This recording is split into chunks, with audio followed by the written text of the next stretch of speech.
Hello everybody and welcome back to Allysair, with me, your Dungeon Master Champion Unit. Before anything today, I would just like to say that we have had to say goodbye to Squid temporarily. Hopefully temporarily. We want them back, but due to life circumstances, it's better for them to go off and sort what they need to out. With that, I will just say we will quickly do our introductions. Misty is running just a little bit behind, but they will be here very shortly. So, I would like to introduce, first of all, Klarri. Hi, I'm Krim, and Hi, I'm Krim. I use she/they pronouns, and I play Klarri, the Aarakocra rogue. I did it. You did. Good job. Following on from Krim, at least for the moment, is someone new. I would like to introduce the wonderful, wonderful Snail, a new member who is going to be joining us for today, and potentially a little bit longer going forward. Snail, would you like to introduce yourself? Hi, I'm Snail. My pronouns are he, him, and my character is called Flotsam. Yeah. Next up, we have Mishra. Yep. Hi. that's the Tom introduction. And we have no Clunk today. Voldy has his parents visiting. I am sure Misty is going to join in about 5 seconds. Are you ready? 5, 4, 3. Oh, you were too. That's 3. Good enough. I was too early. Close. Imagine if I had fucking got that, though. That would have been fucking If you had done that, that would nuts. have been really impressive. Alright, Misty, introduce yourself. Misty? Misty! Oh Misty? no! No! The RPG is connecting. Death from Misty. I can hear. There you are! There we go. Misty, introduce yourself.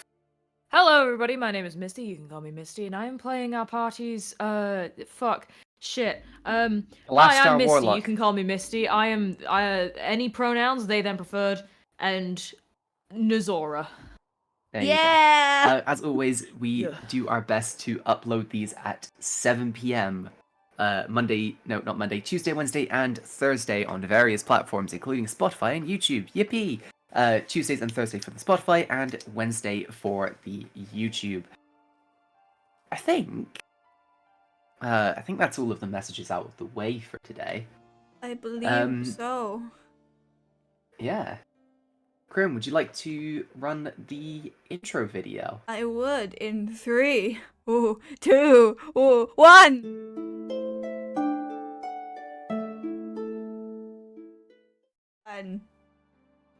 In our last session, the party rushed to Meredith's aid, providing the child who travels with them medical aid. As they approached, the party realized that Meredith had aged around 4 years. Gathering their strength, the party returned to Gilvera, carrying the body of Evelyn Van Toro and the unconscious child. Upon returning, the local guards took Evelyn's body to give her a proper burial. The party then returned to the Smith Inn to rest, but as they arrived they found a distraught half-elven woman, Cassandra Venitas. Nazora, the Archfey Warlock, was not happy with Cassandra having lost track of Meredith, and made that fact very clear. After an awkward night that led to an even more awkward morning, Meredith awoke. As the party checked in, asking how Meredith felt and how she was adjusting to her newfound height, they decided to go and collect the reward from Mayor Tilgar. After a short conversation and collecting their reward of 200 gold pieces each, the party went on a shopping spree. Clunk bought a 300 GP diamond, and Azor and Klarri purchased new armor. With their supplies refilled, the party left the town. After traveling for around an hour, the party found a large stone outcropping. As they searched, they found what looked like a damaged warforge. After Mishra and Cassandra spent some time repairing the internal components, Clunk provided them with a magical jumpstart. The warforged came alive, but Clunk felt there was more they could do. Reaching out, Clunk found themselves in a redwood forest, surrounded by trees that stretched to the sky. surrounded by a ring of trees, each containing a cavity of flowing coloured sap. Approaching each tree, Clunk felt various emotions emanating from the sap. Reaching out to the amber sap, it coated out. It blah, blah, blah, blah, blah. It coated Clunk's hands. You heard that, Tom? No. Okay. Sorry, I thought you started laughing. I just I realized you was. started And coughing. then I coughed. Oh. Reaching out to the amber sap, it coated Clunk's hands and arm, causing amber smoke to fill the air. Clunk returned to the world, the Warforged now active, and coated in runes and glyphs of the same colour. This Warforged told the party that it had been part of a team of miners in the area and had been caught in a rock slide. They realised after speaking to the party that they didn't know their name, to which Meredith suggested Amber. Going their separate ways and continuing their journey towards Mazeo City, the party found themselves at the border of a large forest. After dealing with a very persuasive wizard, the party found themselves at the border of a large forest, setting up camp for the night and beginning to rest. But as they began to rest, Klarri began to dream. Surrounded by purple smoke and clouds, a four-armed figure appeared, stepping out of the clouds. "Hello," was all they said before we ended the session. Yeah, I And before we get into that, you did. Yeah, it could have been worse. But before we get into that, I need to change the music. You're scaring me. Let me describe this scene for you, Klarri. You are surrounded by dark purple clouds and smoke, constantly shifting and churning, as if some unknown force was moving it. Every now and again you see flashes of pink lightning, causing your shadow to stretch. You feel a breeze, but there is no sound. The figure raises their arms, almost trying to show they mean no harm. You begin to notice that every now and again they turn translucent before becoming a solid purple colouring again. You can see very few details, except for 4 glowing eyes. What would you like to do? I'm not saying anything, I'm just quietly observing. This figure kind of looks at you. I mean no harm. Then what do you mean? They kind of sigh. You can see that. I mean, there's very little detail with your massive passive insight. You know they're not massively happy about having to be here, but Me neither, don't worry. I am bleh. God, I cannot fucking speak today. I'm sorry. I am Tetravaxel. I am Velza. We are lost, and we need help to get home. And what is it you want me to do exactly? You can help us. You can provide us with a beacon, so to speak, for our return.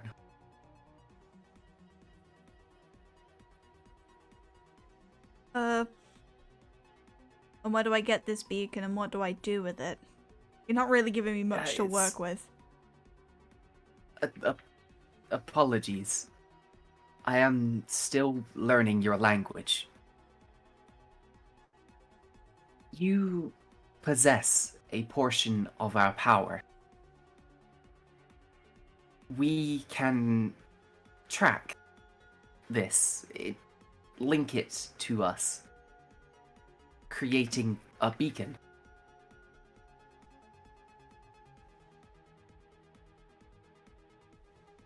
This would not be without payment. I can strengthen your power if you help us.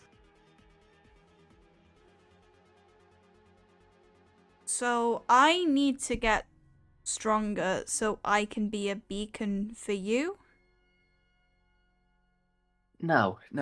They kind of like shake their head. Kind of you see that one of like they raise one of their arms to their like to their chin and like kind of scratch it. You have our power.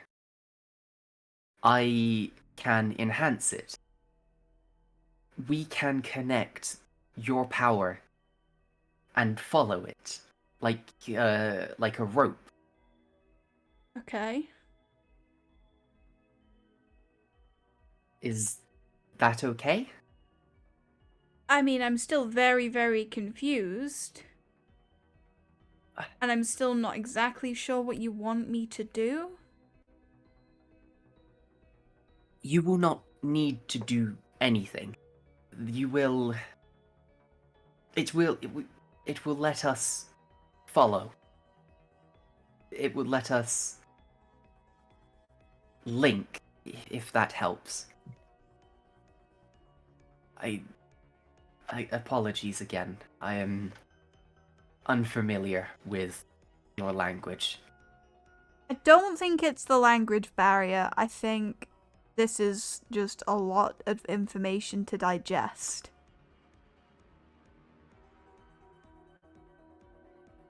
I understand.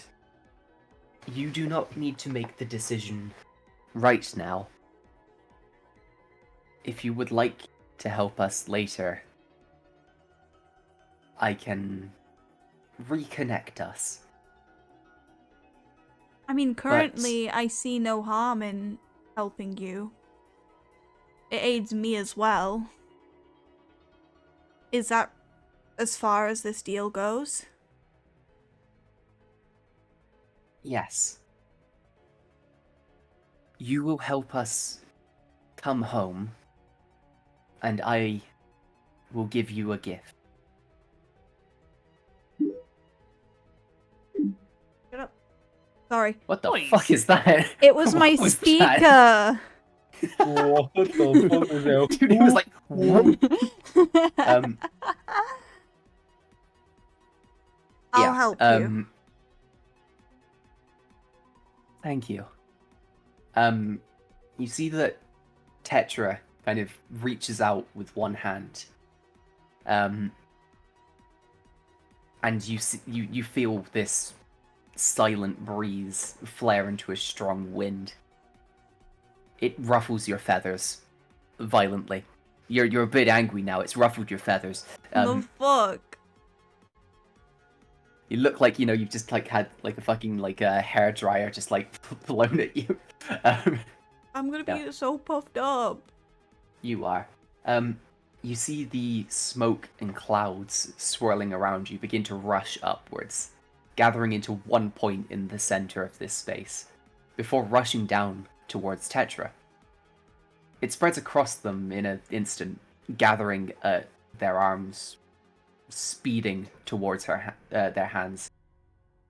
You see that this smoke begins to crackle with this pink lightning before it springs towards you. You feel new power flow through you. And Klarri, Yeah. you may now add the one with the mind feat to your character. Oh. Ooh. Would you like me to tell you what it does? Or would you like to have a read of it yourself? Oh, okay. Your control over your psionic energy has deepened. On top of your psychic blades, I can change their form so they're not daggers. Like, it will change the damage type. Not the type, the Not die. the type, the die. That's actually real. Oh, I didn't mean to roll that. Whoops. There is a balance What is to that this. minus? What does that mean? Because there's a minus What is to it. A minus to it. Oh wait, no, that's throwing distance. Yes, so that I will... Basically, that's something we're going to have to talk about as kind of happens. Essentially, if you're throwing something like a dagger, it's your standard throwing distance that you have for those. If you're throwing something like a sword, it'd be a higher damage but less range, yeah? And if you're throwing something like a hammer, even less range but higher damage, yeah? Okay. The other thing is you are considered proficient in all of these weapons, yeah? Mm-hmm. Which means you can use them like up close in a fight, things like that. They're all dexterity based as opposed to strength because you're a rogue. But you still require them to be like finesse weapons if you want sneak attack damage. Okay. And would that also be the case for using my bonus action to hit as well? No. So because they're psychic energy, they're lighter. They're still like for the sake of mechanics, because it's a great hammer. Like if you were using a great hammer, you know, you've got like not as much range, not like range of movement, if that makes sense. You can still do it because you have your bonus action attack, and it's something that for the moment, I'm going to say, yes, that's fine. You can still bonus action attack these things. But we will see. Okay. Yeah. And then the last thing is you can make little fucking like projections and images using this stuff now as well. Wait, so you what? can make like, so the last little detail is you can also make crude images with your psychic energy now. That should be at the bottom. Okay, yeah. So would that So like just you can make like would that work as like distraction sort of thing? Sort of not like is Kind it of, minor illusion kind of. a cantrip? I don't remember. Yeah, it's kind Yeah. of like minor illusion. But like you can create like little birds and things like that. It's That's like a adorable. yeah. But after that, I mean, Tetra kind of looks at you, and is like, "Thank you." And you see that, like, after kind of a couple seconds, more details kind of begin to fill in. Like you see 4 eyes. They are like kind of a purplish color. You can kind of see like long braided hair. Just like small details, almost as if you've kind of linked yourself with this person a little bit. Huh. But after that, Klarri wakes up. I believe you had all taken a long rest. I don't think I pressed the button. You can hit the button if you haven't already. Yeah. Yeah. Do it. But yeah, in the morning, you will kind of wake up. You can kind of like in the distance, you can kind of hear like the sounds of like faint music. But yeah, Azrael's kind of been up for a little bit. They've like been kind of keeping an eye on the campfire. They've made breakfast for you guys, just kind of like taking some of the rations and sorting it out for you guys. But yeah. Damn, boy. Well, shit. What? No, Clary's just wondering what the fuck she did last night. Clunk is Well, that's turning an odd on thing to say when you wake again. What did Azora say? Well, that is an odd thing to say when you wake up. You know, just the usual dreams, making deals while in your dream. Oh, wonderful. More of those, beings. Yeah, but it was one I hadn't seen before. It wasn't tethered. It wasn't some random voices. It was actually one of the things we faced in that city quite a bit ago. You know that ghost city with the forearm people? So we get attacked and then we get asked for favor. I see how it is. Yeah, they just want to go home. Was that not their home? Apparently not. And they I hardly can... see how this is our issue. I have the power to be able to send them home. So I think my magic is tied to those people. Somehow. But Maybe cut those ties. I hate to agree with Mishra, but the man makes points. Yeah, but they also have the power to unlock my power, so Ah, self-serving also. I see. kinda suck if I couldn't keep up with you guys.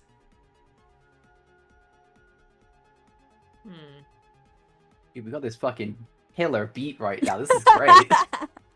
What the Sorry. hell? Wait, let me unmute the bot. Well, I feel as though, I suppose, if we are to face this big enemy at some point down the line, then it makes sense for us to try and gather some. You see Klarri sort of Extra lose power. concentration, like as you're talking. You know, she's in her mind and she summons a little tiny bird image. Like it's purpley and spectral. Hmm. I did it! It's kind of, yeah. It's kind of you summon this little birdie. You know, it's kind of like a little like crested tit. Yeah. Yeah. And I like it's in my hand and I just sort of move my arms towards Nazora, like showing proudly I did a thing. Hmm. You spawn offspring. I mean, no. This is not supposed to be spontaneous process. Is this supposed to be spontaneous process in your world? Nazora, put your hand through it. Put your hand through the bird. You want me to punch a baby? Punch it! Yes. Oh, Mishra, punch it! Yes. My She'll God, just, but you know, The hand fucking goes through it. slaps that The bastard. hand goes through it. And, like, I feel like the image Yeah. would dissipate into little tiny feathers. Yeah. you fucking killed him! It wasn't real, Nazora! It was an illusion! You cannot Nazora do this must to a be an person, illusion. Klarri. Um, If you were a mother, that would deeply inhibit our task here, our task at hand. We would not have time to look after little baby. We already have another one, and I gesture at Meredith. Nazora, it wasn't real. you kind of gesture at Meredith. You realize Meredith isn't there. What the fuck Where happened the again? fuck did she go? Azriel kind of like looks up and is like, "Oh yeah, it happened once you guys were asleep." So as you guys were sleeping, Cassandra and I, we saw like a group of like wagons and stuff going through, and we had a bit of a chat. Apparently they're setting a circus up like over the hill. She's ran away Uh, to join the circus? No. Cassandra's with her. Okay. I was Yeah, just kind of waiting for you guys Go to with wake up. Cassandra alone. We What? can trust Cassandra, Nazora. I think we cannot, considering what happened last time we trusted Cassandra, and Meredith speedran puberty. That wasn't Cassandra's fault. Well, maybe she should have kept better eye on her. I am just saying, maybe not all of us would have lost a child so easily. Anyway, we better catch up with them before something goes wrong. Yeah. I mean, like, it doesn't take too long to pack up camp if that's what you would like to do. Yeah. Yeah. Azrael kind of like leads you over, like kind of over this small hill. You kind of in the distance, you begin to see some bright, colourful tents.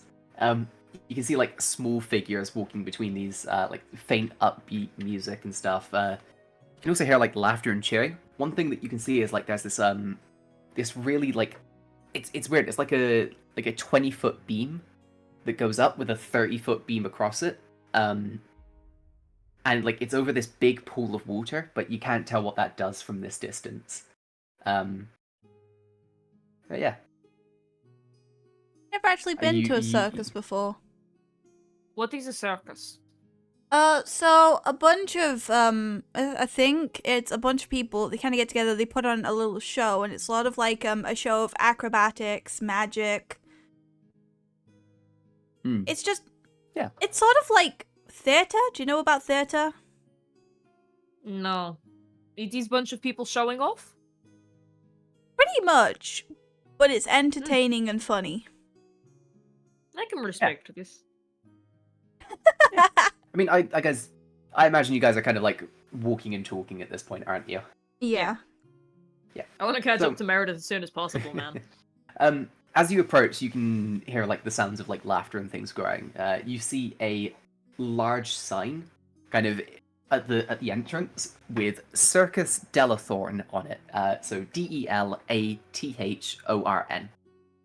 written in bright, colourful letters. You can smell a range of food, like meats and sweets. There are various signs around pointing to various tents and things like that.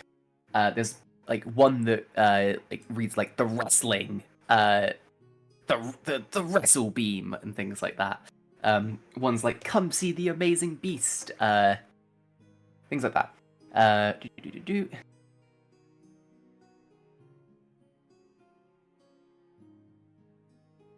Oh my god, the circus ate him. No, Go on. sorry, I got distracted because I got a message. He did a I jaunty will- little tune and disappeared. What you can see is that there are. I'm just going to move you onto the map screen real quick. So there's some stuff for you guys to see. What you can see is there is a very large like crowd gathered at the wrestling beam. It's the larger beam here, which I am pinging now. It's on the left. Yes, on the left, on the western side of the circus, there is a large wooden beam, 20 feet up, big pool of water, and it looks like there's 2 people stood on top of the wooden beam as well. Do we recognize either of them? Not from this distance. Okay. Oh, I don't like the way you said that. Mhm. Meredith's up there, bro. Okay.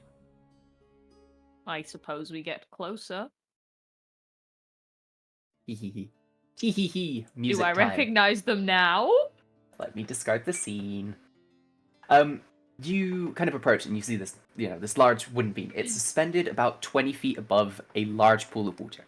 The beam itself, with the 2 people that are stood on, is about 30 feet long, with lengths of rope tied at 10-foot intervals. You see a large half-orc man standing near the bottom of it, got thick brown hair, covered in various tattoos with like a sailing motif. You also notice a notice board nearby with like a range of scores and names on it.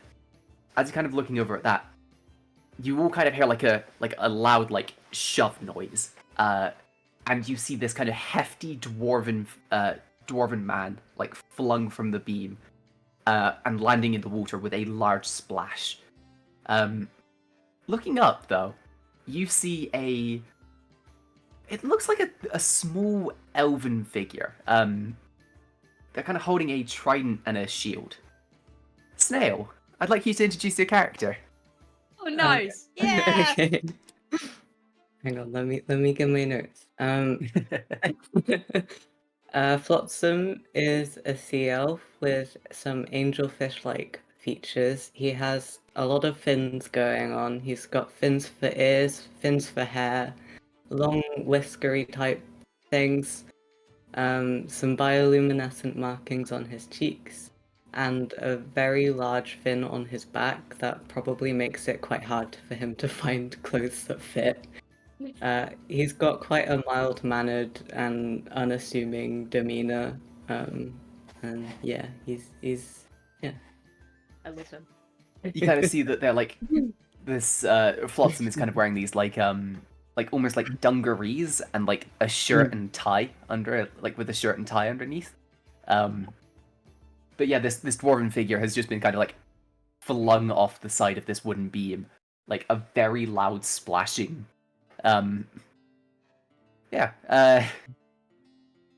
Flotsam, is there anything you would like to do? He kind of wipes his brow with a hanky that he produces from a pocket somewhere. He looks a bit confused and surprised that he actually managed to like fling that massive man into the water. He's like, thank you so much for the match, sir. I think I really needed that. Would you like, do you need like help getting up or? The dwarven man like is kind of like treading water. He's like, oh, no, I got it. And he's like, kind of like, it's like he kind of like doggy paddles over to the edge of the fucking what's it called? Cool. That's the Pool? word. Thank you, Misty. Yeah, and he kind of like jumps out of the water. You see that like a nearby there's like a cloaked figure in like this like brown cloak, kind of like just waves his hand, and the dwarf just dries off like instantly. And you see this large half orc is like, so does anyone else want to take on our reigning champion? What's the task exactly? Like, what's the deal here? Well, what you gotta do, you gotta knock the other person off the beat. And, well, that's pretty much it. We've got rope, so if you fall, you can try and get back up, but the other person has a chance to untie it as you're getting back up. First person in the water loses. Ooh. King of the hill. Ooh. Oh, I'm Ooh. tempted. You could absolutely do it. I Fuck feel it! like Klarri would be cheating in this, given that you are a flying creature. I'm assuming the rules is that I'm not allowed to fly. Yeah. Yeah. So, he kind of like... I'm like, I fuck mean, it, I'll get up there. Yeah, alright. Well, rules are, you're an Aarakocra, no flying. Seems unfair, but, you know, we've had people do it in the past, and it kind of spoils the game. Understandable. The other thing, no teleporting. Again, people have tried that. Unfair. And, well, obviously don't try and kill the other person. We also hope that you keep magic to a minimum. We've had people try and destroy the beam, and that's expensive to fix. Okay. Yep. So. Hee hee hee. I'm sorry, Snail. You're probably gonna win, but I'm sorry. Yeah. So as a thing, Snail, I will say just for your own benefit, you don't have to mark off any of your abilities yet, Okay. because I think you're about to use one of them, and I would like you to use that then. Okay. Yeah. Yeah. All right. So I will move you over to the beam map. Ooh. Oh, there's a. Ooh, there's a I map know. for this. Yeah, there's a thrilling content. I Oh know. my Oh my god. god. Yeah. So Get my beam is cat. 30 foot long. So he kind of he explains this. No, actually no, he won't explain this, but I will. So what I will say, mainly because I can't think of a way to explain this in character. Basically, if a player moves more than 5 feet on their turn, they have to make an acrobatics check. Okay, this is a pretty thin beam. Yeah. Mhm. So acrobatics check to maintain your balance. You can move more than 5 feet, but if you do, you got to make that check. All right. When either of you are hit, yeah, you have to make an acrobatics check to maintain that balance. It's a standard. It'll be the same DC each time. If you fall next to a rope, you can make a athletics check to try and catch it and stay on. And then you are also able to try and untie a rope for it will be a sleight of hand. Right? Yeah? Yeah. We clear? Okay. Clear on the rules? I think I I think understand, so. yeah. Okay. So, I need you both to roll initiative to see who goes first. Ooh. And Snail's if you can first put that roll. in... Fuck! Yeah. I have you can the put that Mortal in the Kombat roles song channel. playing in my head right now. So. Oh my god, I rolled a nat Oh my 1. god, Snail! Oh shit, I like to see it. I rolled Okay. a nat 1. Okay. Yes, 21. So, Okay. Snail coming in strong with a fucking nearly nat 20 on their first roll of the campaign. Let's go. Fucking brilliant. So, Snail, it Okay. is your turn in initiative. Okay? Okay. You have a movement, an action, and a bonus action. Okay? Okay, and I'm allowed to like use any of my bits and You are allowed. bobs? Yes, you are allowed to use any of your abilities. Okay. Hmm. And what did you say has to be rolled to move more than 5 feet? Sorry. Acrobatics. So you have a +2. Acrobatics. Yes, you Okay. have a +2 to that. Okay. Okay. So Flotsam's gonna give Klarri like a polite little bow, like, you know, respectful and all that. And he's gonna move. I think. Can I try to move to here, like the middle of the? Yep, that will be a acrobatics check. Yep. 15 plus. That's more 2? than enough. So 17. 17 total. That is Mhm. more than enough. You see that Flotsam kind of like very quickly runs forward, like almost like like they've got this. I mean, do you have your weapon out as a point? Sure. Yes. Yeah. So Flotsam kind of runs forward with this very lovely trident. You see that the head is made of this kind of like shiny black material. The haft is kind of made out of like this. It almost looks like a coral, like wrapped in seaweed. But yeah, is there anything you'd like to do as an action or a bonus action? Let's see. Can I just like point my I forgot the word. Trident. Yes. Can I like intimidatingly point my trident at Klarri, like as if to make it like, oh, you wanna walk forward? I dare you. Oh, I mean, yes, you can do that. I would say that sounds like you're preparing a held action to me at least. Okay, yeah. So there are things called held actions, Mhm. where you can set off like certain actions after like certain things happen. Yeah. Okay, yeah. So it's like if this person moves close to me, I will Mhm. make an attack. Is something that you can do. Yeah. Yes. Yeah. Or like if this person moves, I will throw the trident at them, or I will move in this direction. It's things like that. Yeah. Okay, yes. Yeah. So would you like to make a held action of if Klarri approaches, you will Yes. attack? Yeah. Oh. I gotta give them some help, Krim. Yeah, Alright. that's fine. Yep. Okay. Would you like to do anything as a bonus action, Snail? I am not sure. So if you go on your actions tab and then you can see bonus Oh action. yeah. There's like a little So sub tab. yes, you can. Which means you can do something. I can do something, but do I want to do it like right now? Potentially, it could help you. It could help me. Yeah. It could help me, but you know, should I? Yeah. Wait, actually, can I make? You know what I'm talking about. Can I make that my held action? Like, Yes, you can. You can do that as a held action. okay. I think I'll do that. Yes. Okay. Right. Yep, Klarri, it is now your turn. Okay, given that Flotsam has assumed this stance, I'm gonna keep to range. Mm-hmm. And I'm just gonna pull out my psychic blades, normal, you know, my little feather daggers. Yep. And I'm just gonna hit Flotsam with them. Yep.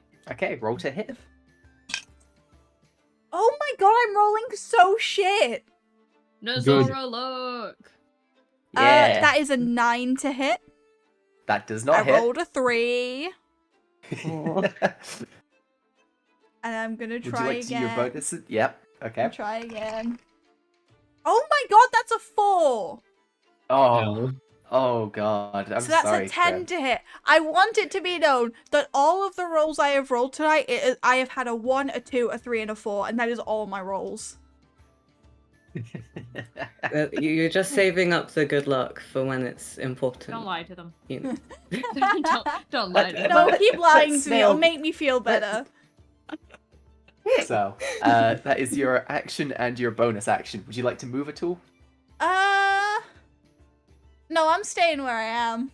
Bro, Max, Okay. that sounded like you want to move a tool. Bro, are you insulting Crim now? Huh? Nah. Right. So, Flotsam, it is now your turn. I will just say, because Klarri didn't move within range, or didn't move, your held action did not go off. Okay? Yes, this makes sense. Yes. So, what would you like to do? Okay, let's see. I'm gonna inch a bit closer and try to knock Klarri off with throwing the trident. Or, So, you're going to aim- throw him. Yeah, Okay. I shall aim. So, yeah, roll to so that is hit. Yes, that is a 14 plus 7. Yeah, Is that how that hits. works? That is a 21. Yeah. So you're using your one-handed because you have your shield, Yes, so that you indeed. roll a d6 plus 4. Okay. That's a 6, so 10. Oh my god. Jesus, Oh my these God. dice. Oh, I'm gonna like I'm Flotsam. This is sorry. great. I'm Um, sorry, Klarri. It's okay. Yeah. So Flotsam takes a step forward before hurling the trident at Klarri. Klarri, it is all things considered, it's just slashed across you. But it's a very pretty trident. Make Yeah, sure I you look take- over to Nazora and just thumbs up. what you also see is that the trident kind of flies off the edge and hits the ground. Klarri, I need you to make an acrobatics check for me real quick. Oh, okay. Please. Nazora returns the thumbs up to Mishra. 14? 14 is fine. You maintain your balance. Oh. But as you do, you also see that Flotsam kind of like reaches out with like an extended hand, Oh, and the fuck. trident goes sailing back past you Oh my god. into their hand. Mhm. And the other thing is, Flotsam, would you like to make a second attack? Yes, please. Oh, Should I roll to Jesus. hit again? Yep, roll to hit. Okay. Level That's 5 a nat barbs, man. You 1, Ah, so yeah, 8. level 5 barbs. Yeah, you've got this trident again. Just like maybe it's just the fact that it's like it came back to you a little quicker than expected, but like you throw it and it splashes into the water. Again, coming back to your hand, but Mm. you miss Klarri entirely. But yeah, hey, listen, I gave them a cool weapon. All right, I know it's I was fine. excited.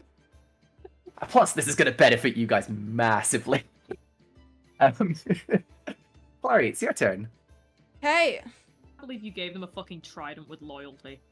Yeah, we had this conversation already. Okay, I'm gonna move 5 feet towards them. Mm-hmm. Again, Yep. I summon my psychic weapon, but this time it is a hammer. Like a great hammer. Okay. Yeah. Yeah. And like again, it's purple and spectrally, but like the brick, I don't remember its actual name, but like the brick of the hammer. The head. The The head. head. That's what it's called. The head of the hammer, it's sort of got like feathers going like wrapping round it. Yeah. So it kind of looks like I almost imagine like kind of like an egg, but like feathers kind of wrapped around the center, like around the outside of it, kind of like creating No, this. it wouldn't look kind of- like an egg. It'd be more that boxy hammer shape. Ah, damn.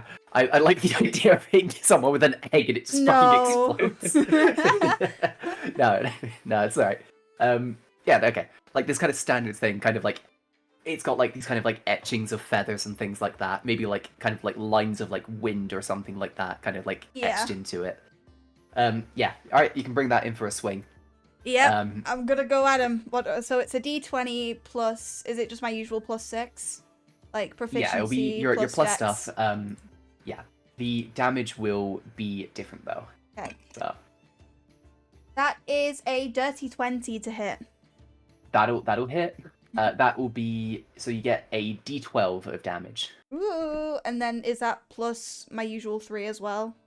Yes, it'll be your D12 plus 3. Yep. Roll a 1. That is Pulling a it down. 14. 14 Oh. psychic damage. Yeah, so Flotsam, you see like they summon this, like it's almost like kind of like a ghostly hammer. Mhm. But when it hits you, it hurts. Like, you Um, don't feel it physically. Like, this hammer goes into you, but it's sort of like you feel it in your mind. Yeah. Mhm. So you take 14 points of psychic damage. Yeah. Ouch.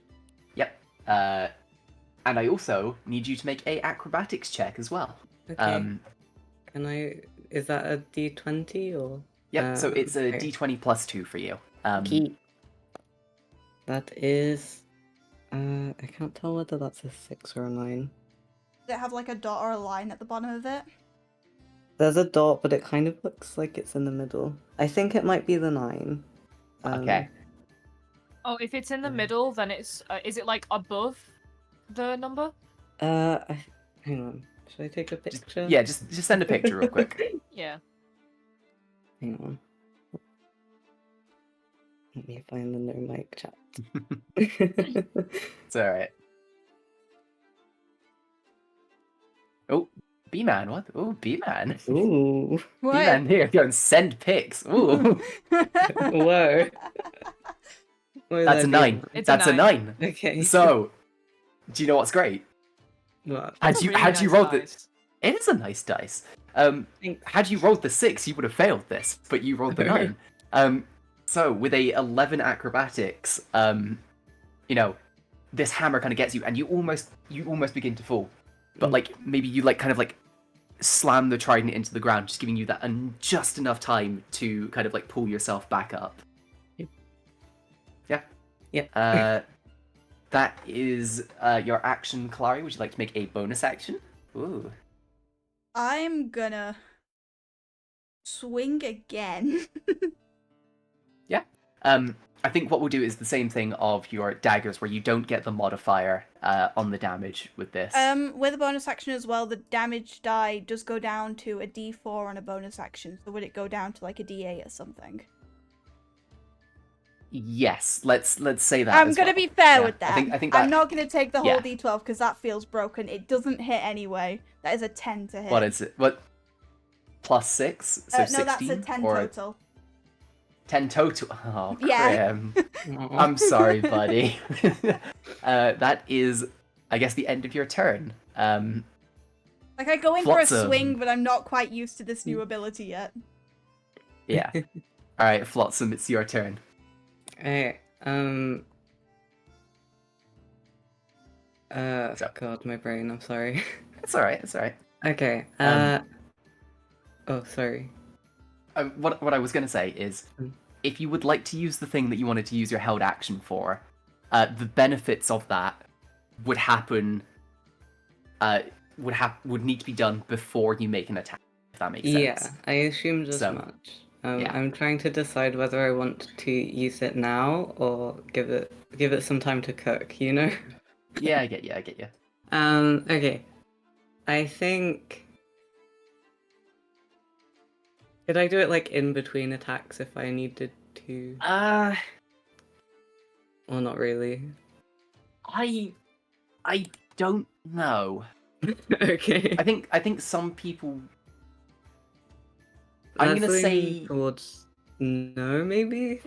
All right. We'll say no for now, but I'll No have a bit for of now. a proper. I'll say I'll Okay. have a proper think about it later. Okay. Okay. Well, in that case, I think I shall try to swipe at Klarri with my trident once more. Roll to hit.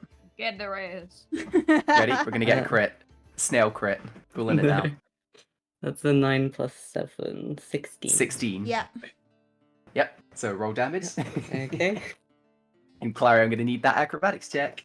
Yeah. That is 4 plus 4, so 8 total. 8 total damage. Yep. 8 total. My acrobatics was a natty 1. Nat 1 for a total of 4. 4. Oh. Okay. So Flotsam comes in with this trident, and they just like they kind of feign you. They look like they're about to go for your like upper half, but they just quickly pivot and swipe your legs. And Clary begins to fall. Clary, can you make an athletics check to try and grab onto the rope that you're next to? 19. 19. You are used to kind of falling and flying, as mean as it sounds. Yeah. And just for a second, you extend your wings for just long enough that you manage to grab onto the rope. Yeah. So that was one attack from Flotsam. Yeah. Fuck. Am I would allowed, say. What was that? Am I allowed to use my second attack to try and cut the rope?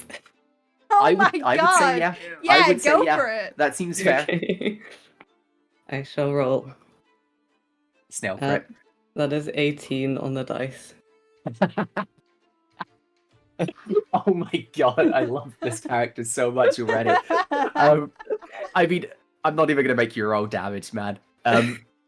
You see like the Klarri catches themselves on the rope, and just like for a second you spin the trident and just slash across it, and the rope snaps. Klarri, you go plummeting into the water. Yeah. Oh, my feathers are gonna be wet.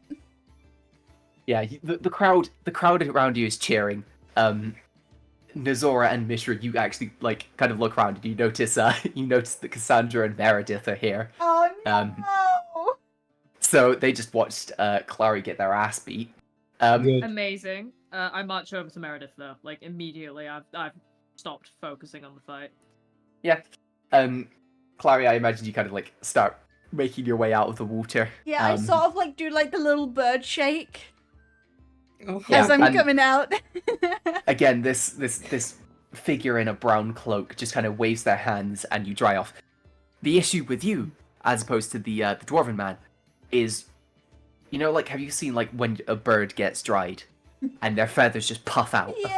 Amazing. Yeah, that's what's happened to No, you. I'm gonna be stuck Um, with puffy feathers all day. Yep. That's the price for losing. I'm really happy that Flotsam won. Same. That's really funny. Klarri deserved to be humbled. But yeah, what would you guys like to do?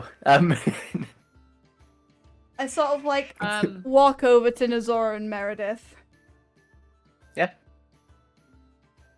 and where do you think you have been going without us? The circus Mm-hmm. with And- Cassandra. I just give a pointed look at Meredith. I don't even say anything. I just keep staring at her. I had permission. From who?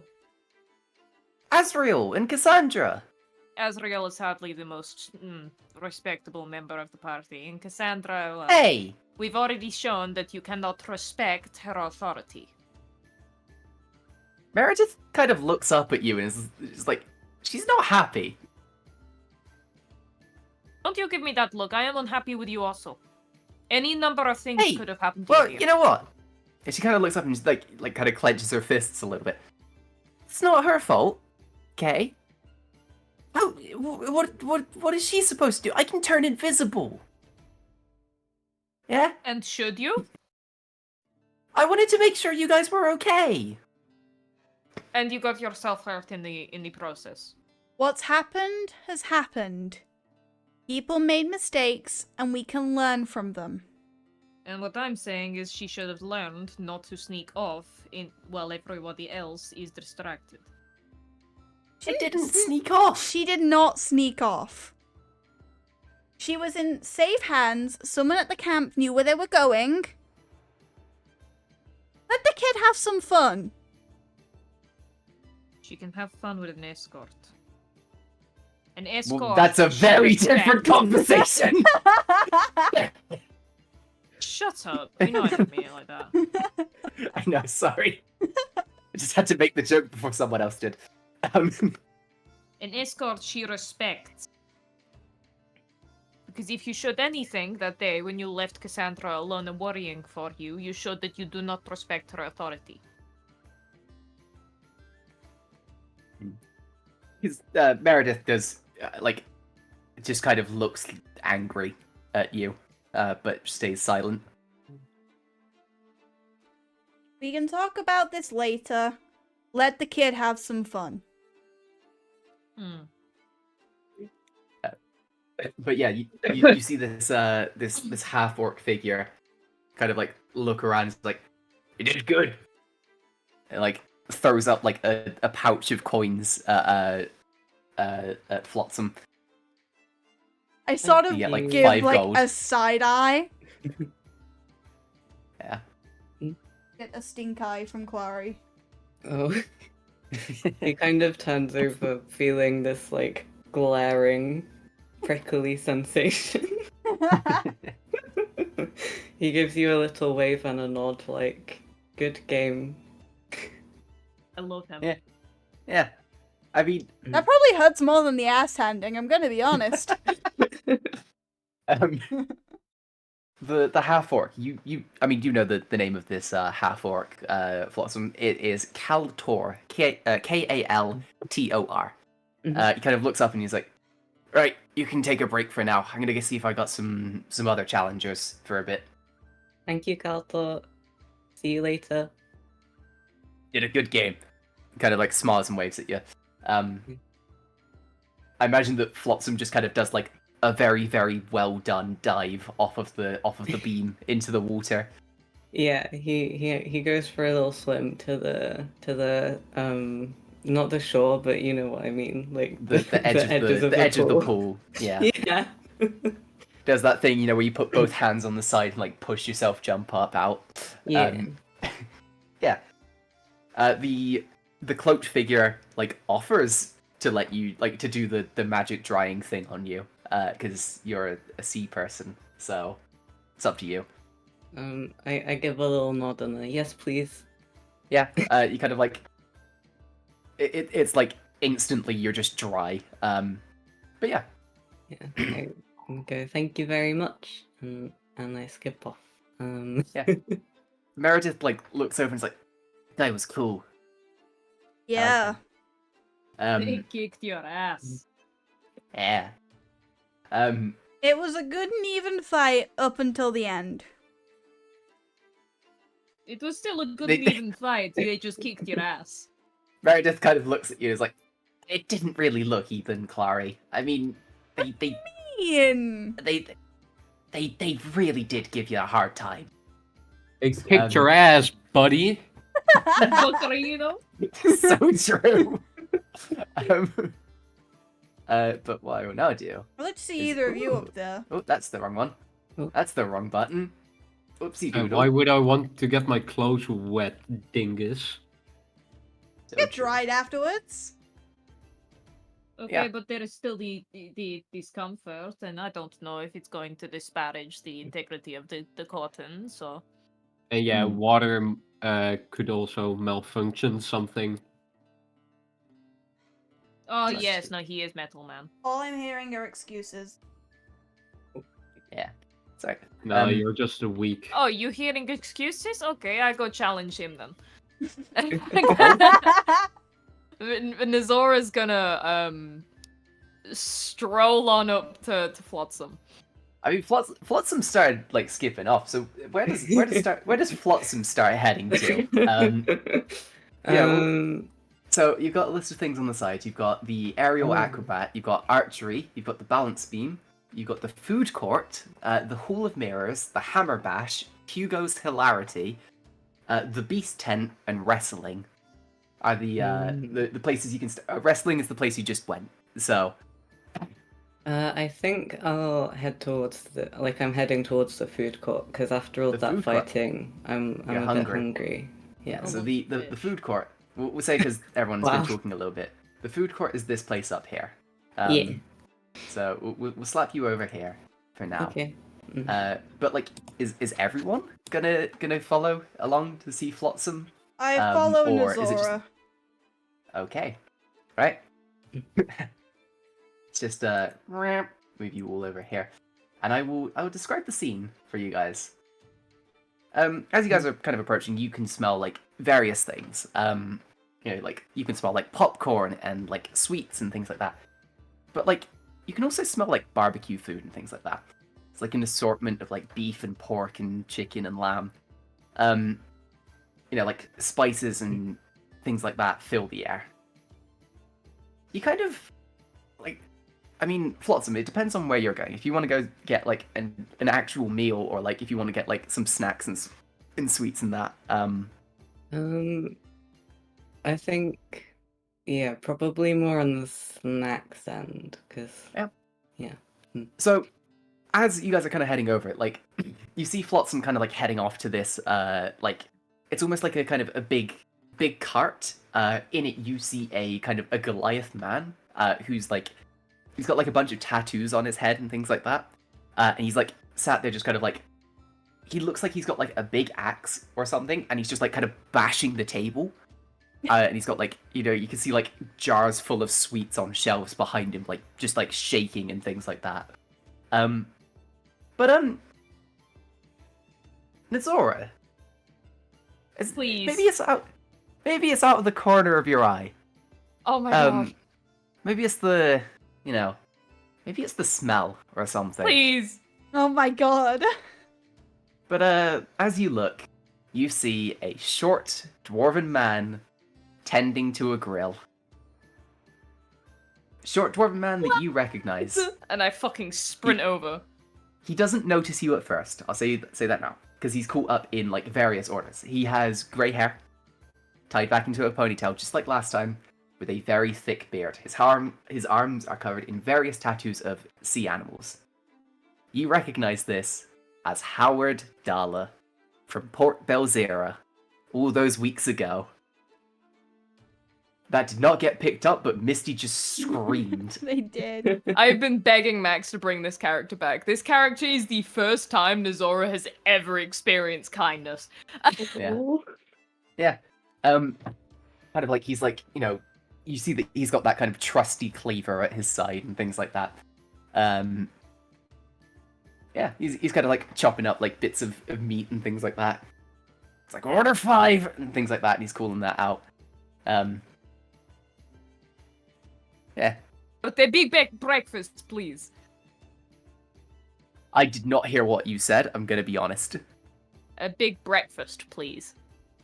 And it looks up and he's like, oh, fucking hold your beans, I'll get to you in a sec. And then he kind of looks over and he's like, hey, it's you! What are you doing That here? didn't pick up either, you got too loud, it peaked. Oh, he kind of looks at you and he's like, hey, it's you! What are you doing here? Well, I could ask same question. We just got sucked into a little breach in space or whatever, and then appeared, and then how did you get here from Port Belvedere? Same thing! Same thing happened to me! Holy shit! So like more I breach was- points? I was cleaning the store, and it just opened behind me. I just got pulled through. I've been really lucky. This is where are we? Circus Delathorn. I got lost in the forest nearby, but Ivo Delathorn, the guy who runs this circus, he was scouting out the area and he found me, and after a bit of a chat, he offered me a job, at least until I can get back on my feet. Well, I'm Yeah. glad that things have worked out for you. Yes. Right. Let me finish up these orders, and I'll make yours as well. Not a worry. Yeah. It immediately forgets about Flotsam. Yeah. I mean, Flotsam, you kind of, this big Goliath man. He kind of looks down at you. You know that this is Navor Caldraxus, Goliath man, intricate tattoos on his head, very theatrical when he's cooking. Very over the top, hence the giant axe that he's holding. But he kind of looks down and he's like, hey, Flotsam, how can I help? What do you want? Hello. Wait, what's the menu? Oh, it's alright. He kind of like grabs like this like bit of paper and it's like, it's like popcorn. There's like rock candy, like bonbons, things like that. Ooh, could I have a Bunch pack of of sweets. bonbons, please? Yep. What flavor do you want? A mix. Yeah, he just kind of like you see him just kind of turn around. He picks up these 2 massive jars. They're like each fills his hand, and he just kind of like opens a little bag and he just like starts shaking them in. You've got like a really colorful bag full of bonbons, like various flavors. I Yeah. walk up to Um, the same counter as this is happening. Hey, bird person, what do you want? I have no idea what Feels any great. of these It's things so- are. Microaggressions, okay. Wow. No, it's just a bit stupid. What do you recommend? Me? Yeah, I've got no idea what any of these things are, you know. I think you like these. And he kind of holds up this big bag full of popcorn. Sure. They're kind of like crunchy, salty, or sweet, whatever one you want. Could you do a mix? Sure. And what is it exactly? As he's kind of, we got corn, and then we cook it, and it pops. Wait, what? Yeah. Is it like You kind of, magic you see- involved? No, just regular cooking. Look, I'll make you a fresh batch, right? Yeah. So he kind of turns around and he begins to start cooking, but then Klarri, you feel like a little vibration in your bag. Not It's be not- that it's not fucking like the- star the- again. It's not the box.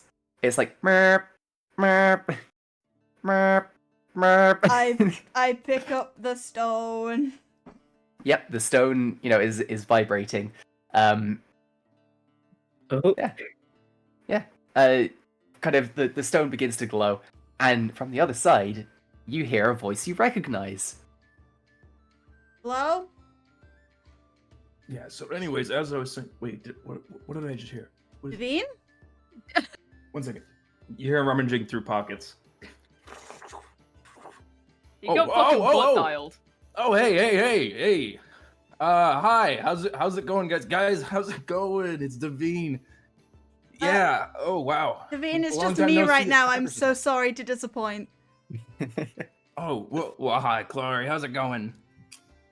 Just currently at a circus? A circus? What the heck? Wait, wait, hold on. What's been going on with you guys since I've been around? I just realized it's been like, what, 5 days or 6? It's been a week? Has it been a week? It might have been a week. Roughly a week.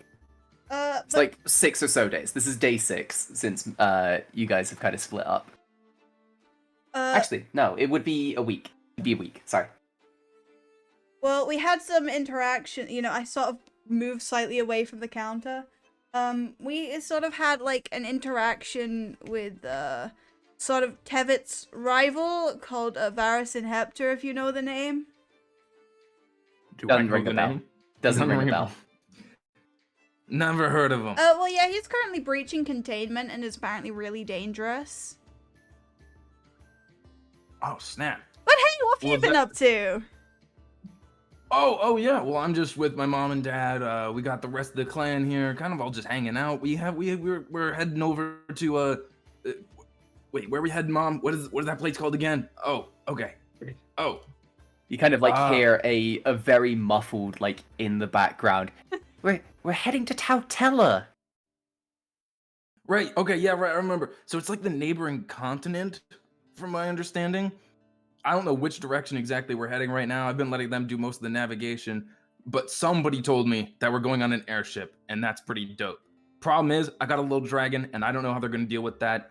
Oh, yeah, that's gonna be TSA rough. might not want that. Yeah, that might be a bit rough. Going Yeah, through. as the mention of little dragon, you hear like hissing and like yapping from the other side of the comm link, basically. It's like Lalier it's is all good. yeah, You just need to Lalier is calm like scratching at like a cupboard or something like that nearby. No, don't scratch. That's an heirloom, you dude. Dude, get over here. Lilir, no. So this sounds like parenthood is going well. Yeah. Hey, his scales have really come in. He's really looking awesome. He's kind of got that same shimmer as me. I'm really proud of him. Such a cool guy, but man, pain in the butt, absolutely. So what's up with everybody else? How's I don't know, what's the big metal guy? Clunk, I remember Clunk. Yeah, this is his name. How's Clunk? Nazora, there's Mishra. I'm literally reading out of my journal. I'm not good with names. Give me a second here. How's everybody doing though? Yeah, everyone's good. Is there like a reason for the call? Sorry, we're just kind of in the middle of something. Oh yeah, absolutely. Roll a deception real quick. Roll a deception for me real quick. It is. Let me see. Okay, it's just an 11 flat. Yeah, that Klarri, your passive insight beats that, like, just by a lot. I'm still gonna go on. I'm gonna say, yeah, I just wanted to catch up. I wanted to just see how things were going. I know you guys are. Yeah, honestly, it's been a while. You know, it's been a week, and I figured I did want to actually talk a little bit more, and I kind of just forgot. I mean, have you guys run into any dragons lately? Yeah. But no dragons, but just that big Snake. Big snake guy. A big snake guy that I mentioned earlier, Varus. Yeah, it's just that. No connections to ancient gods or anything, or. I mean, I actually saw Tevet in his human form, if you could believe that. Yeah. Dude's been in dreams. Yeah. Figures. Yeah. So what was it like? I mean, he looked like a human. What, not like all scaly or anything? Not like I think there was like a mean couple Dragonborn? scales. Just a few scales. This is a little bit weird. I mean, Where is everybody else? Is it actually just you around right now? Currently, yeah. Gotta look around, like, Azriel, Mishra, and Clunk are all just kind of, like, stood watching what's going on at the moment. You see that Nazora's, like, just distracted by a dwarf man. Yeah, Nazora's currently talking to a dwarf man. Everyone's just kind of sitting around, just grabbing some food right now before I express the rest of the circus. I got my ass handed to me on a beam, if you could believe that. Yeah, not my proudest moment. Reminds me of that fun little thing we did in the dungeon where we were all standing on those pedestals. That was pretty crazy. Remember that? It was like 0 gravity. That was Gotta do that again sometime. Of course, always up for it. This small talk is killing me. Yeah, I was gonna say this. Like, this is as awkward as an actual phone call with Prim. I love it though. Okay. I want to feel like I'm like your grandma calling who wants to talk with the other relatives. I'm like, hey, put me on the phone with Mishra. Yeah. Hey, is Mishra down around there? I want to talk with Mishra. You should put me on the phone. We're talking with Mishra. No. Davine's on the other line. You want to talk to Davine? Who? Honey, come over here and talk to me. Sweetie, please talk to me on the phone. He really wants to speak to you. Sweetie, come thank your grandma for your Christmas present. Come on. You son of a bitch, I was about to say that. I was about to say that. Lahir wanted to say hi. You gotta get over here. As Davine says that, you, like, in the background, you hear, like, it's almost like the sound of magic charging up. For Davine's perspective, you see that, like, Lolaire has seen, like, a bird nearby, and, like, there is, like, ice magic, like, gathering at their mouth. And they are Is there any chance I could snap his mouth shut and you just hear, like, a snap on the other line? Oh my god! Snap his neck! No, Snap his neck. Yapping. I mean, like, close his snoot, like, grab his snoot and, like, You just, like, tap him on the nose, he just stops. Yeah. No, He looks angry at you. Looks very pissed off. Instead, hand him, like, a piece of the ration. Anyway, Davine, I really should get going. It's I've got trying like to escape the popcorn cold being with your cooked right grandparents. now. Well, make sure you let everybody know I said hi. Let them know. Hey, you know what? Maybe I'll call you later. Who knows? We're just walking around. We're just out here in the woods. Always Pretty nice. lovely to hear from See you, the coast lake. Davine. Hey, I'll see you around then. I guess it's pretty nice. Yeah, it's nice talking with you. How do you hang these things up? I hang up. Yeah. God fucking damn it.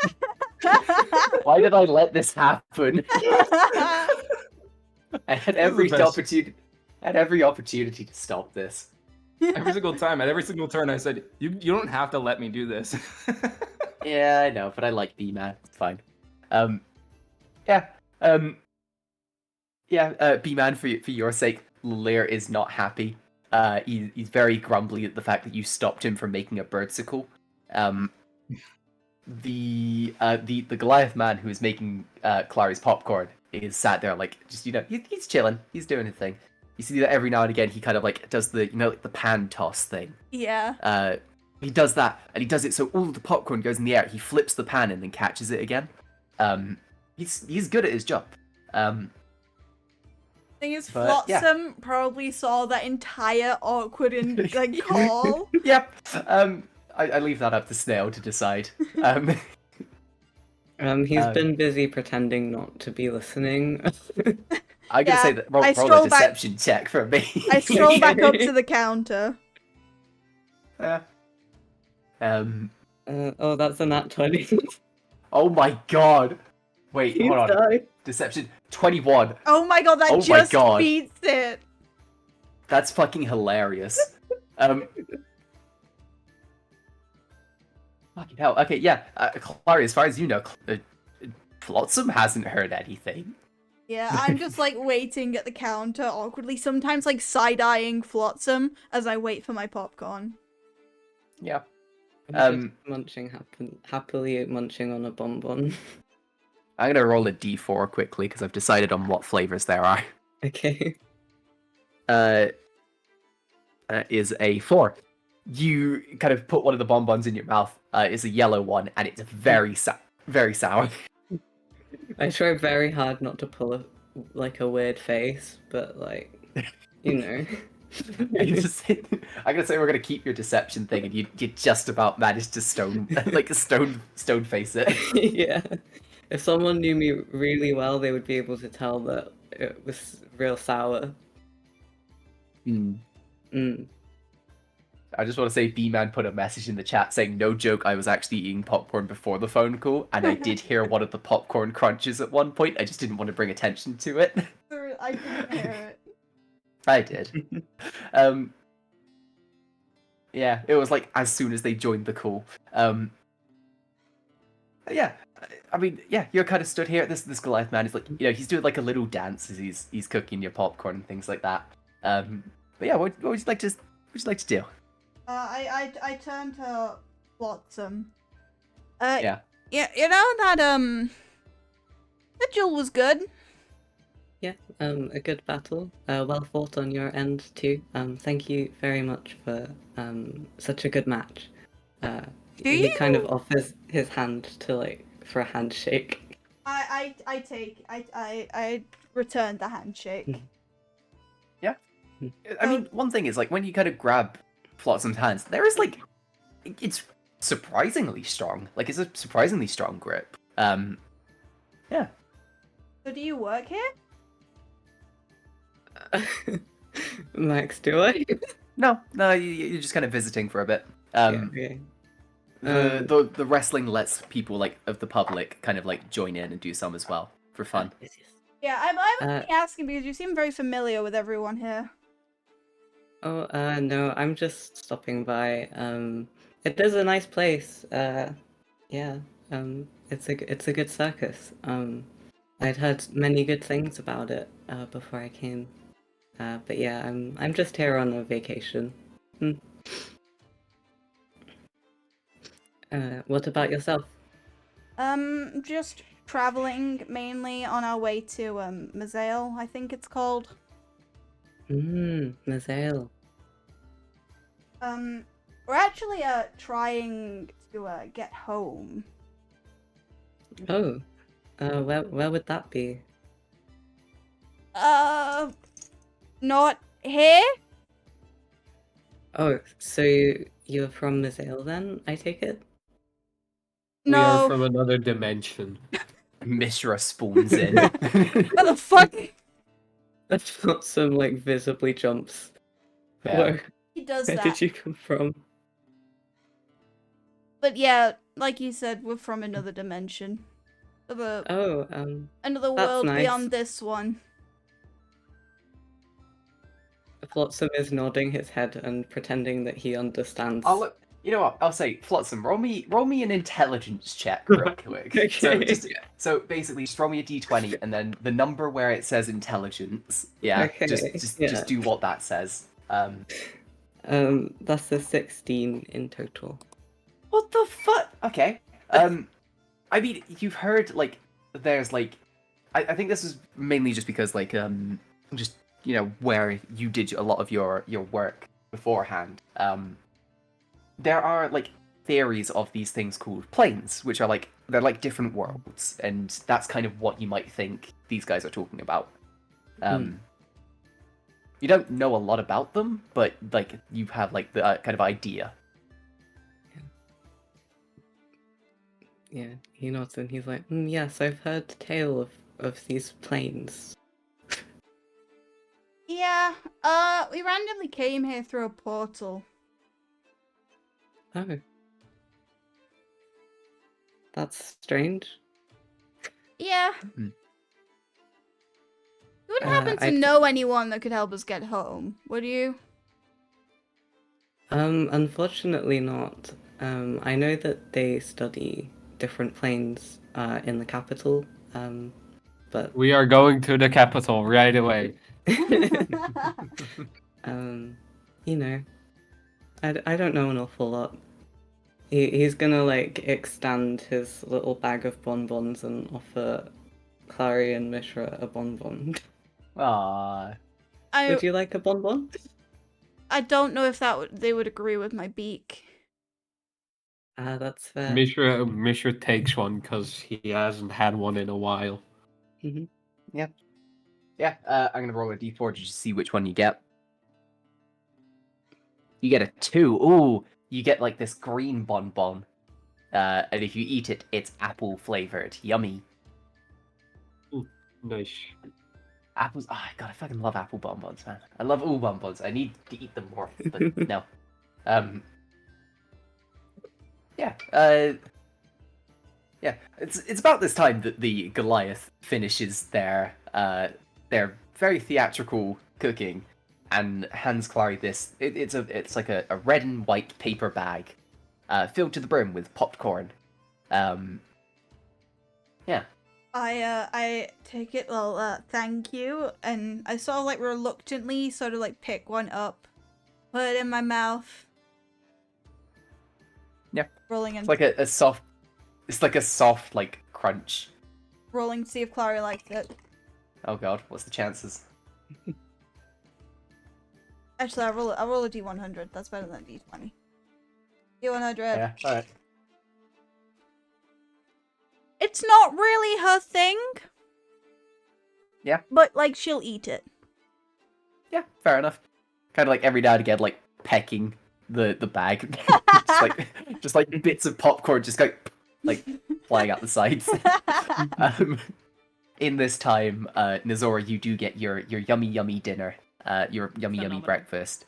Yeah, it's like a lovely like you get like a burger. It's like a pulled pork burger kind of thing, with like chips and things like that. Also, I just want to say, for the sake of Misty, Clyde is currently using his snuffle mat as a pillow, and it's really cute. It's my son. Yeah. Anyway, yeah, you all get your yummy food. Yeah. Wonderful. I think. While I'm eating, I'm gonna try and convince Howard to come with us. Okay. I mean, how do you do it? How do you do it? So Howard, me and a few of the other people I've been stuck with have been trying to find a way to get back.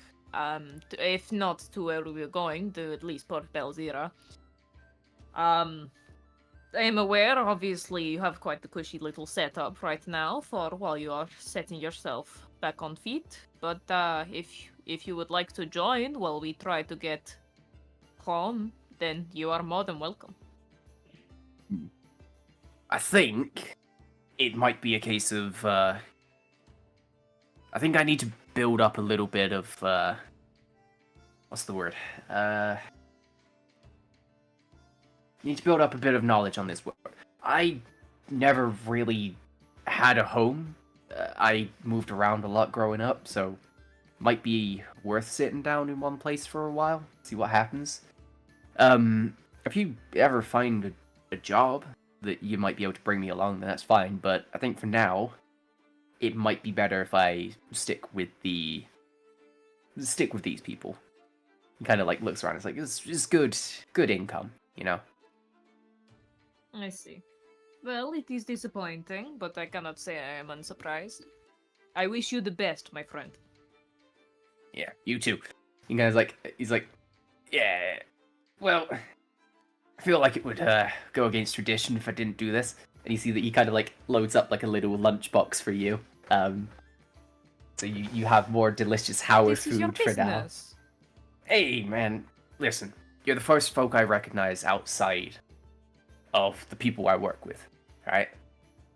Besides, I remember how you were last time, so... yeah, it's on me. And he kind of, like, smiles. Thank you, my friend. I'm Yeah. still gonna leave him a gold coin for the meal that I had. No, I won't say no against it. He kind of, like, slides it into a pouch. Yeah. Yeah. Well, my friend, I'm afraid I must be off. I have some... Oh, shit! I need to go fight that guy. Right. Well, I wish you the best of luck. And I think... And you. What, we I take a think break? that's where we're going to take a break. Break time. Woohoo! Yeah. Are we on the break screen? Oh. This one be bad. We'll see you luck. in a bit. Yeah, have a good one. All right. I think it would be a fun time to get back into it if that's all right with everyone. Yeah. No, I want to plan Legoland. You want to go play it? We can do that after We'll the play call, Lego Tom. Fortnite. I bet. All right. Right. Let's get back into it. Following on from that very awkward call from Devine, yeah, you all kind of, I guess you all kind of reconvene. What would you like to do? Zora was gonna brawl. Yeah, Nazora's hunting down. I've already What? forgotten his Hunting name. down. I'm so sorry, Snail. Flotsam. Awesome. That. Hmm. Can I find them? Yeah, I mean you're stood next to them. Am I? I wasn't. Yeah, I mean, you guys have all just reconvened because you started heading off, and then, yeah, you guys have all reconvened. It's fine. Okay. Well, I look Flotsam dead in the eye, clamp them on the How tall is Flotsam? Ambiguous. I don't know. To be decided. Height is I'm- relative. I'm imagining quite a short fella. Okay, well, if height is relative, are you taller or shorter than 5'2"? What's 5'2" in meters? You're taller than 5'2" in real life, Snail. Okay. Probably like 140 centimeters. Okay. No. It's Oh, 150 say- centimeters. 157. Little bit taller. Okay. We Okay. should like That's 5'3", fine. 5'4". Well, I Oh, reach up to that's- clamp you on the shoulder, Each and I look you inch dead in is the eyes. 3 centimeters still. 3 I meet centimeters your now. gaze. Huh? I meet your gaze with a nice smile. I'm like, hi. I'm looking at you very intensely, and I just lean in slightly, and I just go, "We must do battle." Oh, that's rather sudden. If you'd like to, I guess we can. You kick Klarri's ass. I think I can beat you. Okay. Yeah. I'm his proof worth. I mean, you guys are welcome to make your way back over to the thing. Beforehand, Clunk will spend a couple of spell slots to heal Flotsam back up, because Clunk is a lovely, lovely dude. Fuck me, I guess. So you can just, well, yeah, but also you're not the one who's about to go and fight again. So, yeah, you can just slap yourself back up to 14 hit points. Is just all you need to add. Okay. Cool. Yeah. Nell, if you think you've faced bad rolls before, get ready. Oh Yep. god. Okay. Yep. So the half orc will re-explain. Yeah. Mhm. So no magic, no teleportation. There is a no killing rule, and don't try and break the beam. Okay. Okay. They Ranged tied a new weapons length allowed? of rope. Yeah, I mean, Flotsam through their trident. Yep. Yeah. I will move you back over to the wrestling thing. So, would you two both like to roll initiative? Yes. Yeah, this is the good thing, because this helps Snail get used to combat in a fun and safe way. 15 That's an initiative for Nazara. 18. Fuck. Wait, so Snail 18, Mhm. Yeah, and Nazara. and then, okay. God, motherfucking damn, Snail, what are you know. on? These dice, they're Alright. being very kind to me today. Okay, so, Flotsam, top of initiative. What would you like to do? Okay.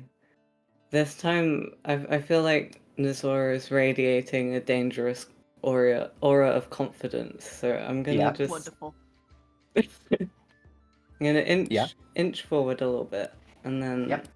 And then I shall throw the trident at Yep. Nazora. So, roll to hit. Okay, rolling now. That is a 17 plus whatever the thingy That's a is. 24. Okay, thank you. That hits. Yeah, just a little bit. Just grazes me, Okay. really. Yeah, it's just a scratch.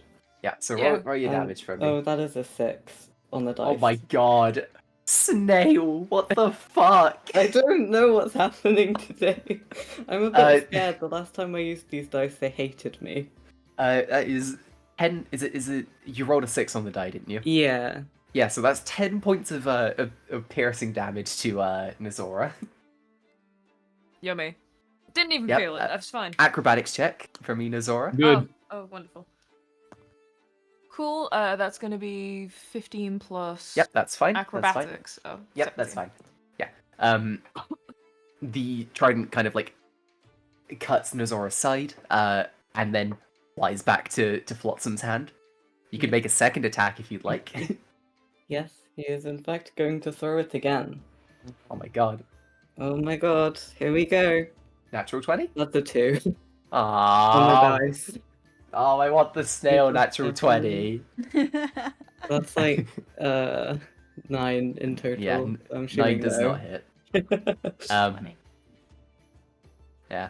That is your action, and you have moved. You can continue moving if you would like, but because you've already moved 5 foot, if you move another square, you will need to make your acrobatics check.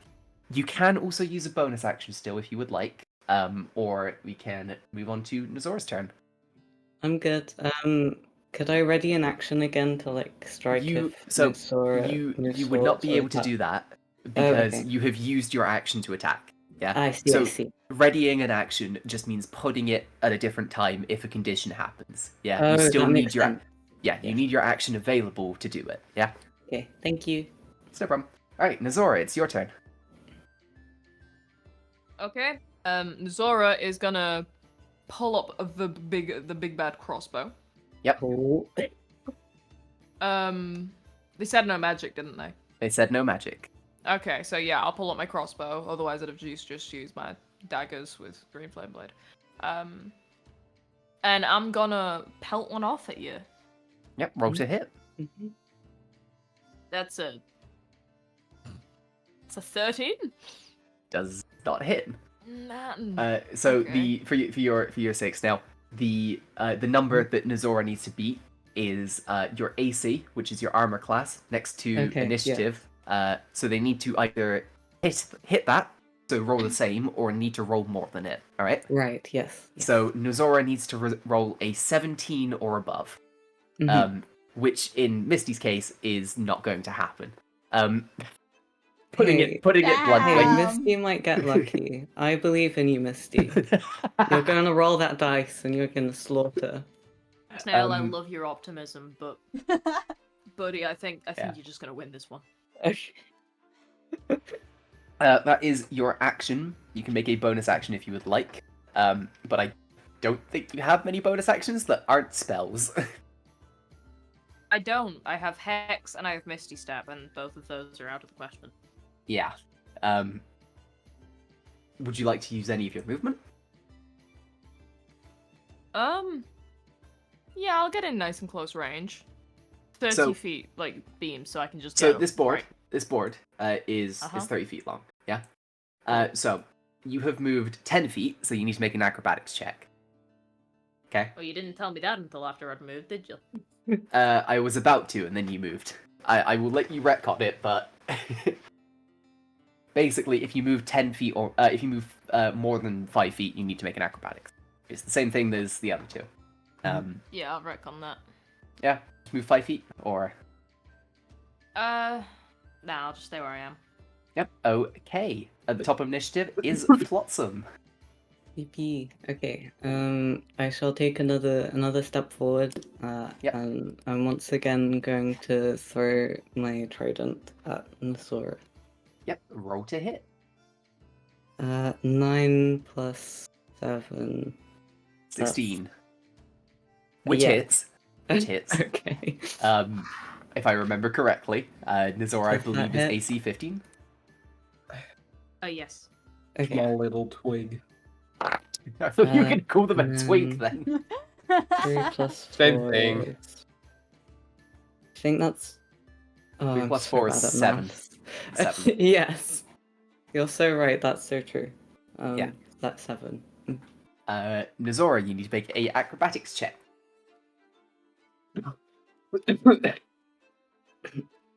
Oh, that's actually okay. 18. Yep, you again maintain your balance as this trident slashes across you again before flying back to Flotsam's hand. I make another attack with the trident. Yep, How much damage roll is to that, hit. sorry? 7. 7. That's a Fucking 3 on the dice, so I'm just gonna assume No. that doesn't hit. Yeah. 10. Yeah. 10 total does not. No. You hear Mishra booing you from the crowd, Nizora. Man. I flip him Uh, off. Free action. Yep. So I mean, actually, that's your reaction, God. Mass. No. So you have your bonus action if you would like to use it, Flotsam, or you can say that's the end of your turn. That's the end of my turn. Yes, yes. Okay. Nizora. Nizora. I like it when I get to do initiative where I don't need the initiative tracker. Great. What would you like to do, Nizora? I think I'm gonna prime my crossbow again. I'll move forward 5 feet first. Yep. And then... Choo! You know what I Yep. mean? Roll to hit. Okay. Dum-da-bum-bum. That's gonna be 16. That misses. It was It's, super close hit- though. It Apologies was. for my outburst. It kind of like the arrow thuds into Flotsam's shield that they carry. Yeah. Okay. Bonus actions? No, I don't. Flotsam, what would you like to do on your turn, buddy? I shall throw my trident again. Yes, yes. Yes. That's a 9 on the dice. So Or a 16, 16 which to hit. hits. Okay, and that hits. I shall roll for damage. That is 6 total, I think. Yes, Oh. so I rolled a 2. God, I love having a marshal with a fun weapon. This is great. He is kicking your ass. It's great. Yeah. Trident cuts across Nazora. Nazora, how are you looking, by the way? Because I don't have your health up at the moment. What was that amount of damage that I just took? 6. 6. On a scale of 1 to 38, I'm looking at a 15. Yeah, Trident flies back. I will also just say, for your benefit, because of your distance at the moment. So when you take the attack action, it means you can make 2 attacks, right? In your case, because you have a trident, you can either throw it or you can stab with it. Yeah. Yes. If you were to move 5 feet, because you've already taken the attack action, you can do another stab, or you can just throw it again if you'd like. Okay. Hang on. I'll just stay where I am for now, and I shall roll again. Yep. Yeah. Yep. Roll to hit. Please be a Uh, crit. That's a 12 on the dice. I mean, that's still a 19 total. Yeah, 19 total, so I mean... Okay. Oh, God. 3 plus 4, again, this math. 7. 7. Yes, I knew that. And that will be another acrobatics check for you, Mizora. The crowd are cheering, watching Flotsam just like it's impressive. They are just like throwing the trident like at extreme speeds. He's starting to feel a bit self-conscious. Yeah, it's a 9. That's a 9. Nizora falls off the beam. Nizora, you can make an athletics check to try and catch the rope that is next to you. 10. 10? Yeah. Let me just double check that reaches my thing. That's the wrong document.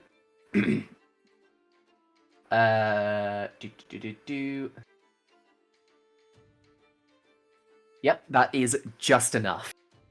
Just enough. But you are on the rope now. Basically, how it will be is because you don't have a climbing speed and it's a rope that's swinging and things like that, on your turn, you can use your movement to climb back up the rope. But yeah. Is that the end of your turn, Snail? I think so, yeah. Yep. Okay. Mizora, would you like to climb back up the rope?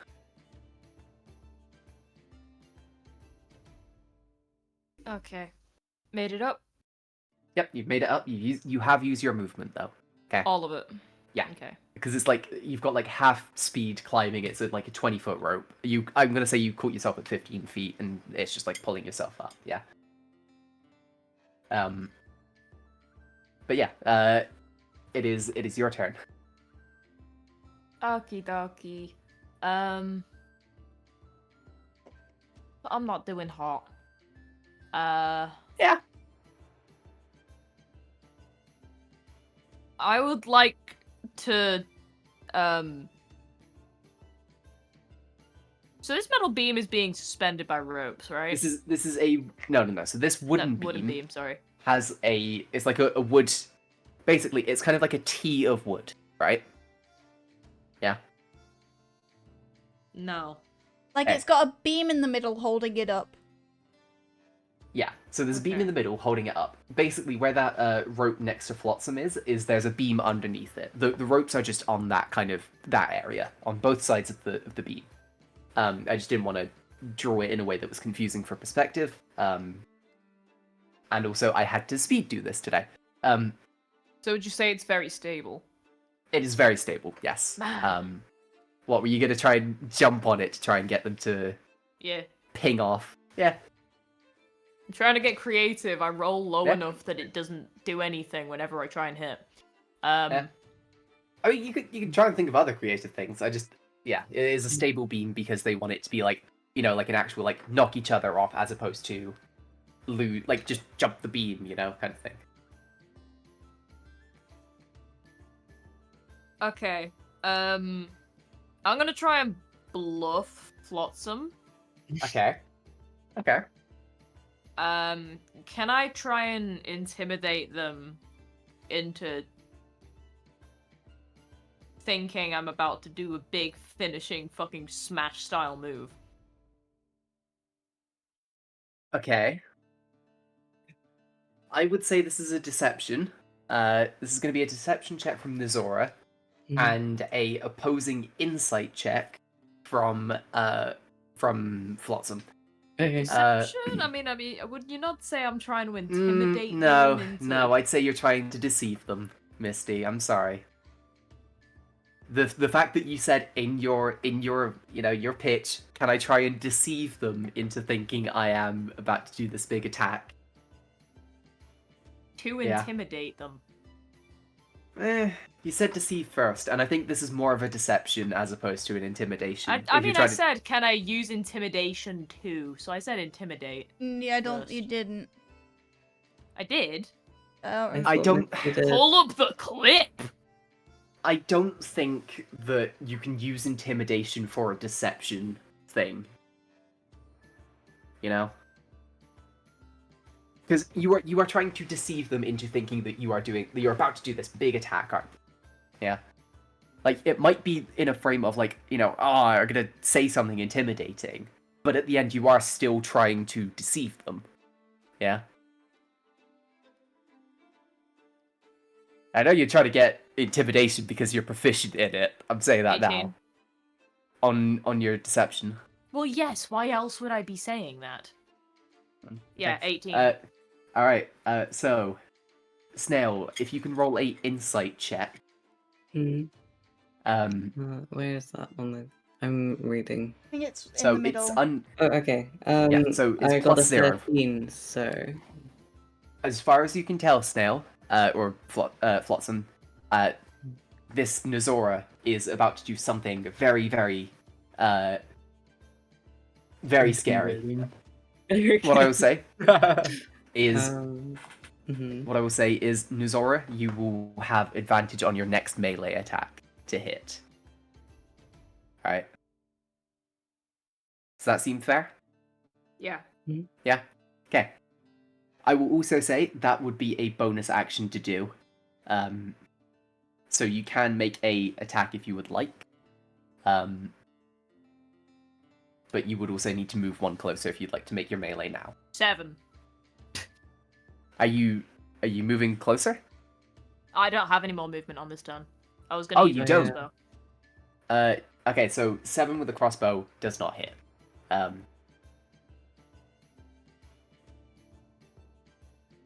You will still have advantage on your next melee hit. But I believe that is the end of your turn. Yeah? Misty? Yep. Yep, okay. Flotsam, it is now your turn. Okay, Flotsam's gonna take a step back because... You're scared. Yeah, he's scared and, Natsora's, she's Spooky. looking quite frightening, on account of, quite desperate, Quite, You actually see, she's these gonna kind do of- anything. She's Yeah. got murder in her eyes. Yeah, can you see kind it, of see I'm like these scared. you can see like these kind of like faint wisps of like blue and orange magic are starting to kind of come off of her. Yeah. Okay, and then I shall I shall once more throw my trident. Yes. Yeah, roll to hit. That is a 19 on the dice. So 26. and damage is a 6 on the dice, so 10. Oh my god. Zora, how are you looking? Looking drowning. Are you unconscious? Yeah. Oh. So, okay, Flotsam, you throw this trident and it kind of catches Nazora in the side. Mhm. You see you kind of you throw it and it kind of you see that it kind of hits them in the head. Like, it's not like the bladed part, Mhm. but it's just as it's spinning, it just about clips them in the head. Mhm. And you see that Nazora's eyes close. They fall off of the platform. Nazora, I need you to make a Constitution saving throw for an injury check.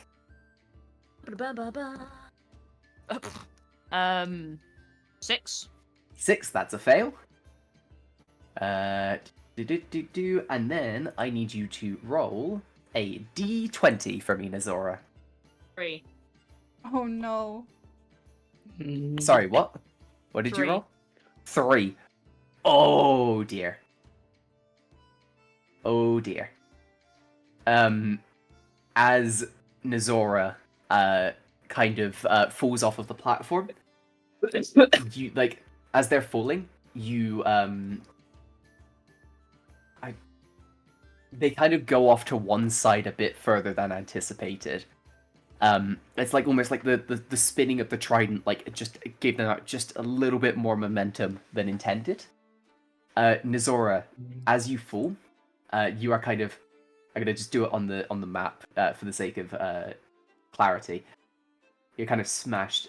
You hit the edge of the pool. Oh no. Like you kind of like fall at a pretty decent speed, and you hear a crunch noise. Oh. Nazora, you have a broken arm. Oh no. This can be healed by a healer. I'm gonna decide which arm it is. It would be your right arm is broken. This is great because I'd never established which my dominant hand was. Nazora does scream lefty, that's all I'm saying. Yeah. Let's see. Yeah. So Nazora cracks their arm. It's broken. Yikes. You kind of like hear like the crowd like gasp. Yeah. Like a bunch of the people, like the carnival attendants and stuff, go over and they pull Nazora out of the water. I instantly run towards him. Yeah. I mean, Flotsam, you have seen this happen. Can I like sort of swim to the edge and look for Clunk because I remember that he healed me earlier. Yes, I mean Clunk is on the way over, kind of like do Okay. coming over, which is basically Max saying he needs to double check something real quick. Yeah, I will like whilst you guys are doing stuff, I'm just gonna quickly check Clunk's sheet for something. I look over towards Flotsam. I am glad you didn't do that to me. They'll be fine, don't worry about it. Okay. I'm sorry about this. They're made of strong stuff. Okay. That's good to hear. Yeah, I mean, Sort of nods. basically Clunk will come over and they will give you a third level healing, third level cure wounds, Nazora, which is gonna be fucking 16 points of healing. Your arm is still broken because not the spell that needs to be done.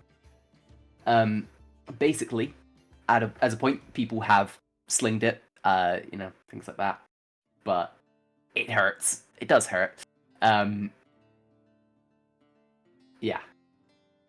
Gotta get you like a Huh, cast for that thing. That went a lot worse than intended. Yeah. Wow. Is Nazora Just gonna go- awake? Oh yeah, Nazora's awake now. Yeah. Nazora? Don't talk to me. Fucking loser. I said don't talk to me, bitch.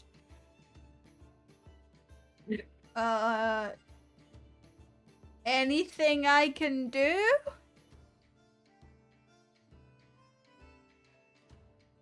Silent treatment?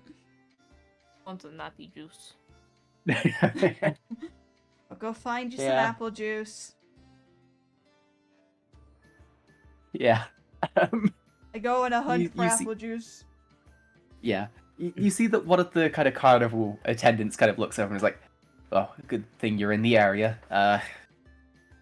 there's the village of Grand Tree nearby. It's Druid Town. They should be able to help. It's maybe a day's travel from here, so shouldn't be too long before we can get you fully patched up. But yeah, I'll take it. yeah, man. I like the fact that Snail shows up, kicks asses of 2 established characters, breaking one of their arms. Bro is Small establishing bean. dominance. is small bean of lovely person just kicks 2 of the fucking main party's ass. It's great. Gosh. When Klarri gets back, I'm gonna like call it over so I can like talk to her quietly. I don't like that one. No. What do you want?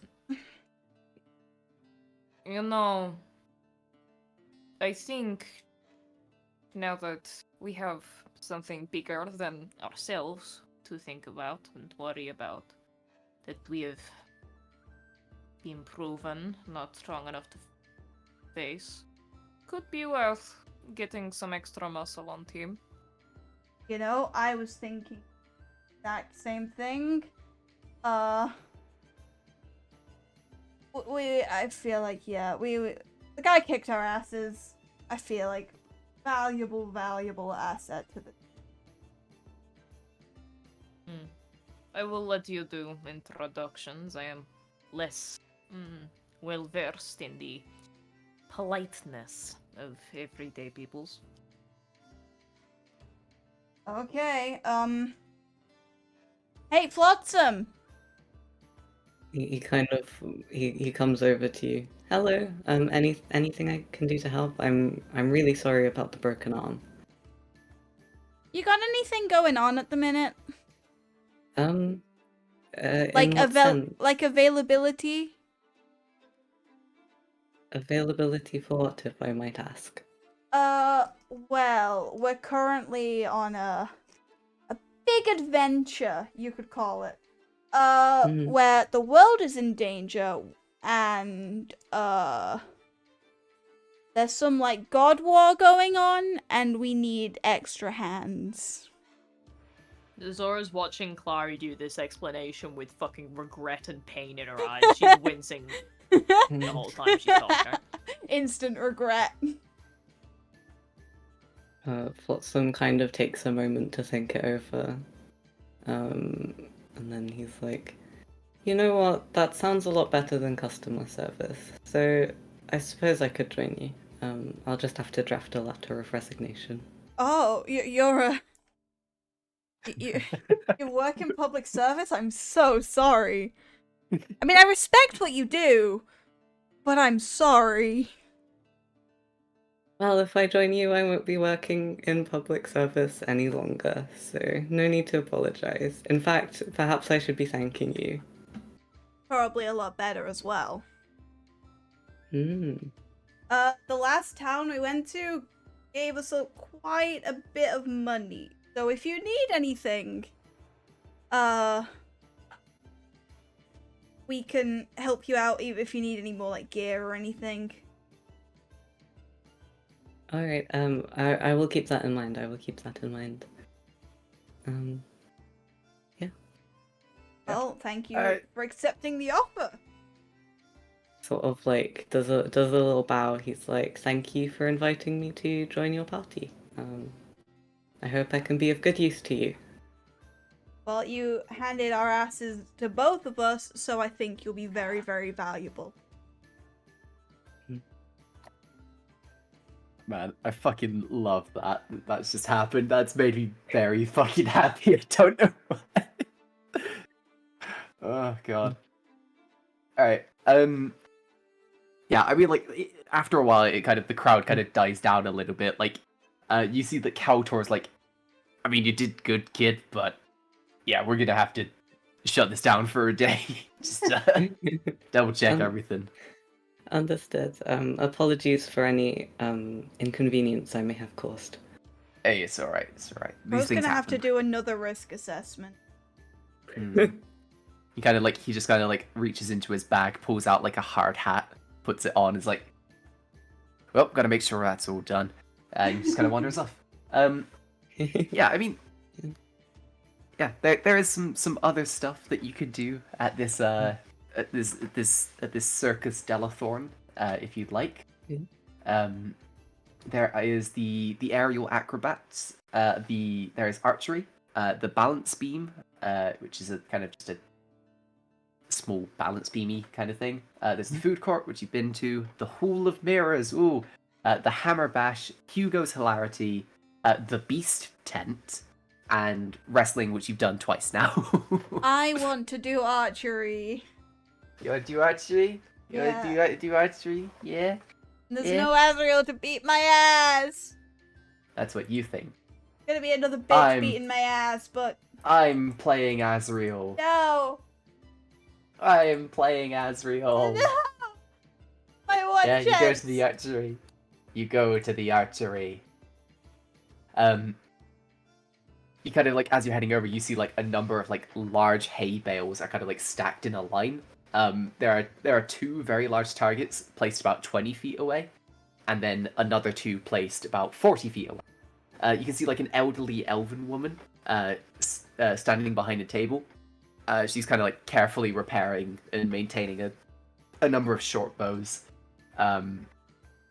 There's like two kids at the 20 feet targets kind of taking aim before letting an arrow loose.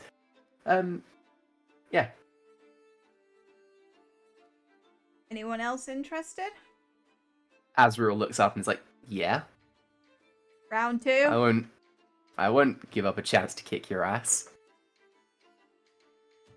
Yeah. You are given short bows to use, just to make sure that there are no enchantments. But yes, this is basically. Do you remember how it worked in the session 0, Grim? I think so. Basically, depending on how beating the AC, it's going to be it's going to be a consistent AC for both of us. But beating it by a certain amount increases the amount of points that it's worth. But yeah, so basically, it's going to be AC 15, I think. Yeah, AC 15. Beating the target's AC by 1. Hitting the target is 1 point. Yeah? Yeah. Beating the target's AC by 3 is 2 points, and beating it by 5 points or more is worth 3. Okay? Okay. That makes sense? Yep. I'm gonna quickly just give Azrael a short bow so I don't have to fucking track the AC, not the AC, track that and figure it out. You can do the same. You can give yourself one just to make it easier. I don't think I'm proficient in a short bow. I would imagine you are. Don't think I am. Is it not a... Do you not have proficiency in, like, simple weapons? Oh, is it a simple? Yeah, it's a simple. Oh yeah, that's fine then, yeah. Oh, yeah, okay. So... Yeah, I mean, you're welcome to roll first, Krim. Okay. Oh. 26. 26. That beats it No, by 25, more sorry. than... 25. 25. That beats it by more than 5 points. So you get 3 points. I will keep a track of this. Give me 2 seconds. Is K A. You got 3 points. Azrael. So 15 is the AC. You beat it by 10. You got 3 points. Azrael rolls a 19 plus 9 for a 28. Plus 9? They also, yeah. Rangers, fuck off. Well, I mean, they've got Yeah. plus 4 to Dex. Wait, where did they get a plus 9? Would it be Ranger? Did they get something from Ranger? I don't know. Do they have a feat? Oh, you gain fighting style archery. You gain a plus 2 bonus to attack rolls you make. Yeah, okay, yeah. So they've got a plus 9. Yeah, that makes sense. I figured it out. It's their fighting style. They've got archery, which gives them a +2 on top of their +7. Insane. Yeah. It's your turn. He already, little old me. Yeah. I said 19. we'll do 19. I will say we'll do three attacks. Yeah. Mhm. So 19, beating the target by AC by 3 means 2 points. So you beat it by 3. So you get 2 points. Yay. So you're at 5 points total, Klarri. Asriel, holy shit. 15 plus 9 for 24. Oh my god. Yeah, Jesus I'm Christ. not winning. Asriel is just built like a fucking tank. This is ridiculous. Yeah. You kind of both of you firing these arrows, and the elven woman is impressed with both of them, with both of the shots that you've done so far. All right, Klarri, you can make your final attack. Not good. It's always on the final one. At Yeah. 11. 11. 11. The bowstring snaps. On 11? And the arrow just. Well, I mean, no, okay, fine. The arrow flies, but the gust of wind knocks it off thing. You I know. was gonna say 11 wouldn't break the string. Yeah, I guess you're right. All right, time for Azrael. I mean, Azrael's already won, but let's see how much they They'll win. want to show off. You're shitting me. Was that a natty 20? No, 16 plus 9, 25. Literally, basically, what happens is Azrael just fucking arrow after arrow just pulls the fucking Robin Hood shit. You know, where they split the arrow and then he splits the other arrow. And it's like, god fucking damn. Kind of looks at you, it's like, eh. I remember it being closer last time. That's actually called a Robin Hood. I Yeah. haven't pulled a bow in a while. Yeah, but you've got your own strengths, and he kind of pats you on the shoulder. Don't give me that shit! Hey, you can fly. I can all the time. I'm joking. Kind of like smiles and is like, yeah, I know. Yeah. What else would you guys like to do? Ooh, there's loads of shit. Woo. Zora's Zora! probably gonna head over to like a area to just rest for a while. Maybe go back to camp, or if there's a medical tent, go and chill there for a bit. Yeah, that's fine. Because I'm going to have to leave early. I'm afraid. Yeah, that's alright. That's alright. Fine. Yeah, something's come up I have to go deal with. So it's been a Okay. pleasure. Thank you as always for the session, Max. Bye no bye, problem. Misty. Bye, Misty. Bye bye. Yeah. What else would you guys like to do? Gonna go explore the room of mirrors. Was the hall of mirrors? I feel like that would be fun. Yeah, sure. Let me just that description for you guys. Nope, it's all there. So as you kind of approach this large purple tent, you begin to see smoke seeping from the underside. Strange, this tent is almost silent, even though you have seen many people entering on your way over. You make your way to the entrance and see a black void. It's unending, quiet. A cloaked figure stands by the entrance. Yeah. As they kind of look over at you, they reach up and they pull their head, their hood down. And Klarri, you recognize them. What? You recognize them, Klarri. I know. No. Standing before you is an old man, an old human man, wearing a blue robe with a wizard hat. Oh my god, it's you! It's Timothy Thomas! I billow the cloak. Yes! You have the thing! I do! I'm happy that you still have it. Yes, yes. Where are the rest of your friends? Well, the other one broke their arm. Clunk's chilling. Mishra, I think, Clunk, wandered which one's- somewhere. The little robot. The one that bought the Ah, helmet. The robot. Yes, I like that one. Is Flotsam here? Yeah, he's followed along with you. And that's Flotsam. He beat my ass. It's a new one. It's a fucking new one. He sort of waves. He's like, "Hello. Do you two know each other then?" I met him yesterday and I bought this cloak. I billow it again. He sort of nods. It's a nice cloak. Thank you. Yes, the cloak. It will be great for when you fight the necromancer.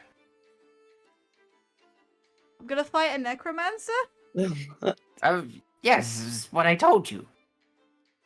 When you were buying the cloak, I You said you used could. it as an example, but I didn't think you'd actually meant that I'm gonna fight a necromancer. What? I'm a wizard. I can see the future. Mishra enters the tent. all right.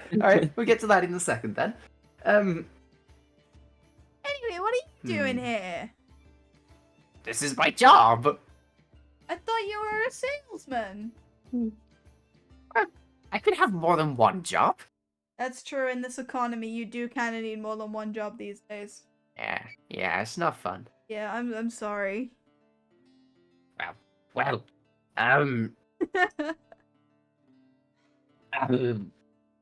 he's now just kind of realized that Mishra has just walked in.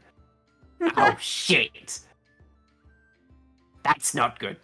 What do you mean? What? Normally, I have to tell people that this Hall of Mirrors isn't just a Hall of Mirrors. That's appetizing, my friend. Well, normally, they will. They wanted me to add a little bit of a surprise to the Hall of Mirrors. So I use illusion magic to give people a scare. Huh. Now, normally this is by showing them something they're scared of. I will admit, my magic has been a little bit unpredictable recently. So, sometimes it's a little bit more intense. Huh. At this point, we're going to cut to Mishra. Mishra, you have walked into this tent. And it's strange because as you've walked in, it's almost like it's almost like you've teleported somewhere. You haven't actually teleported, but it feels like you've teleported. You are surrounded by mirrors, like lots of corridors of mirrors that just seem to stretch on forever, each reflecting the opposite wall and things like that. Yeah. What would you like to do, Mishra? Go back out, I guess. I don't like mirrors. Yeah. I mean, you turn around, and you can't see the exit anymore. I'm doomed. No! I'm doomed! No, what Mishra does is just will sit down and then just think what he'll do by eating a cat or some things, just eating something from the bag. Yeah, kind of just like tuck into your rations a little bit. Yeah. It's at this point you start to hear chittering noises. Nah. Kind of like hissing noises as well.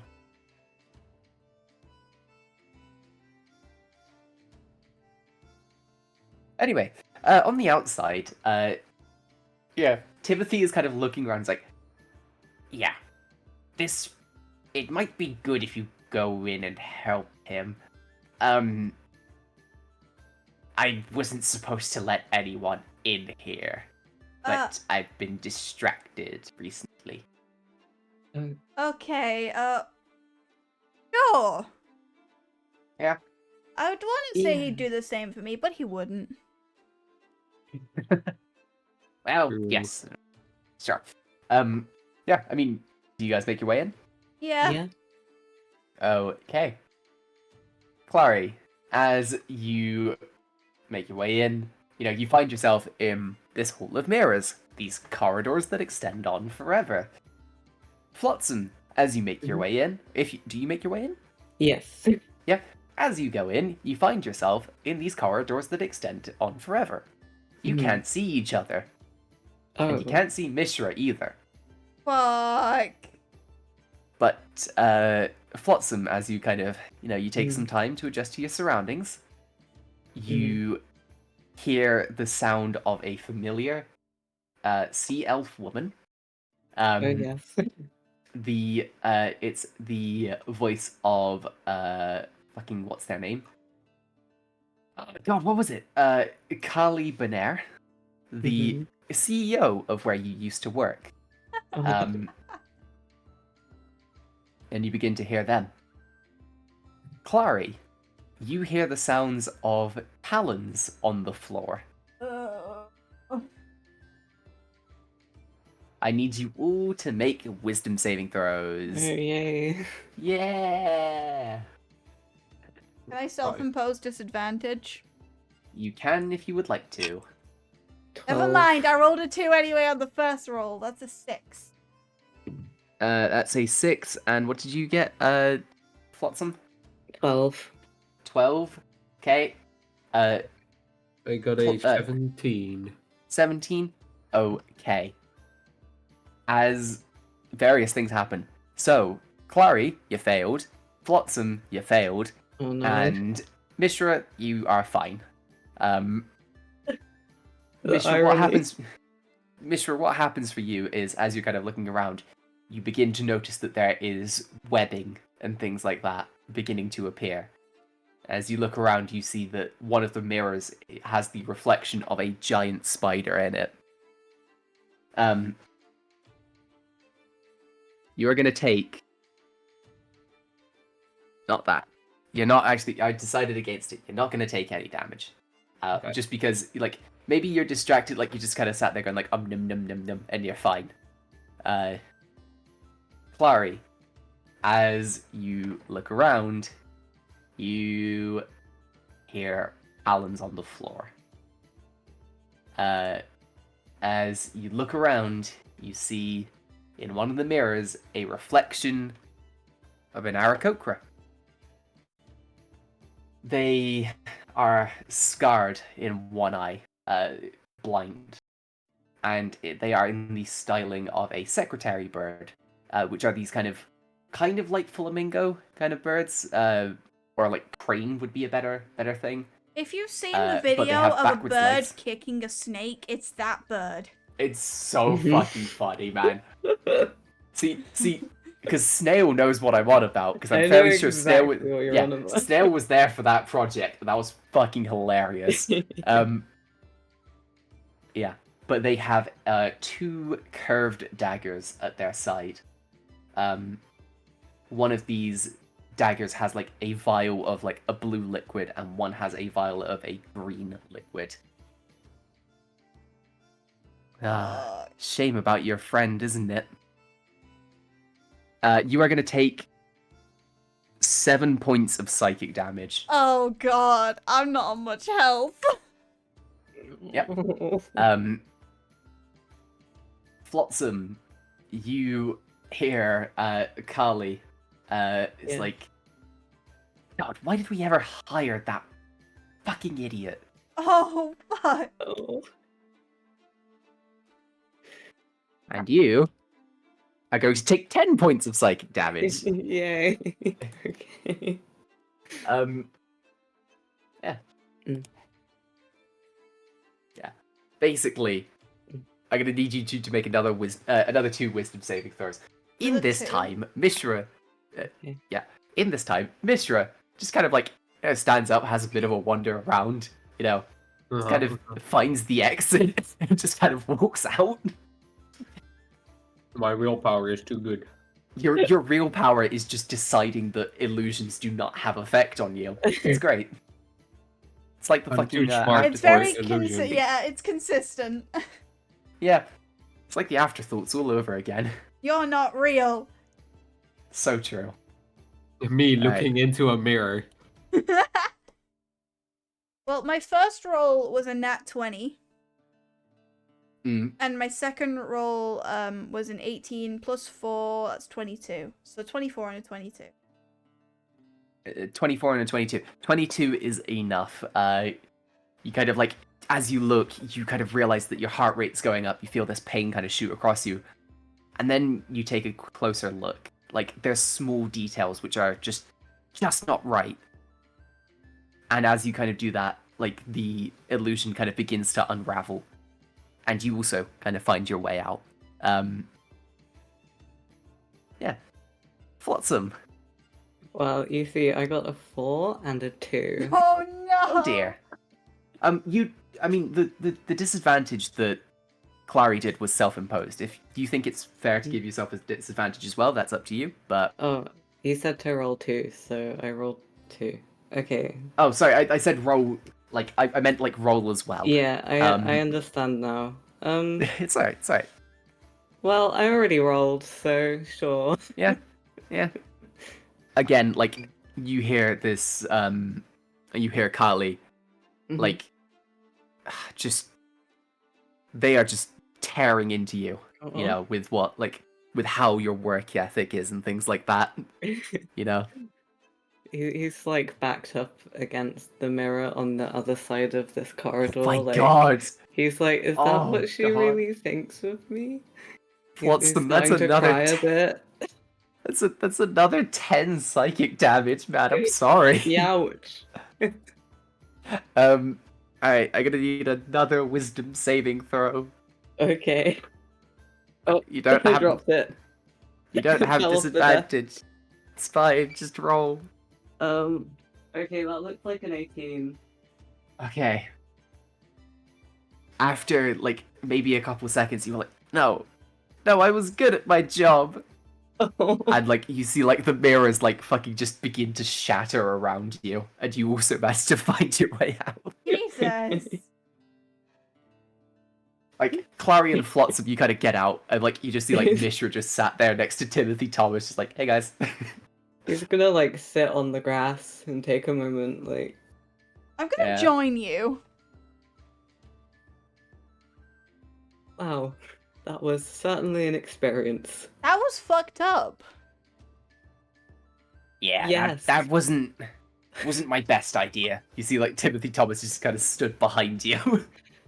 What do you mean? It wasn't that bad.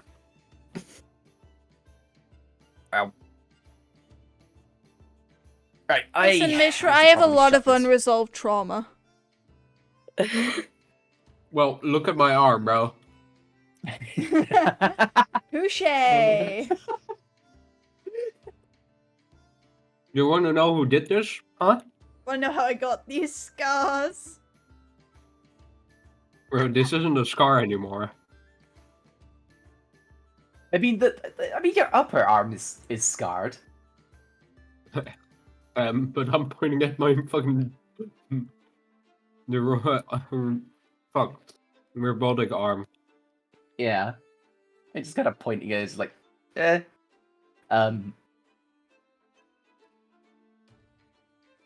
Yeah.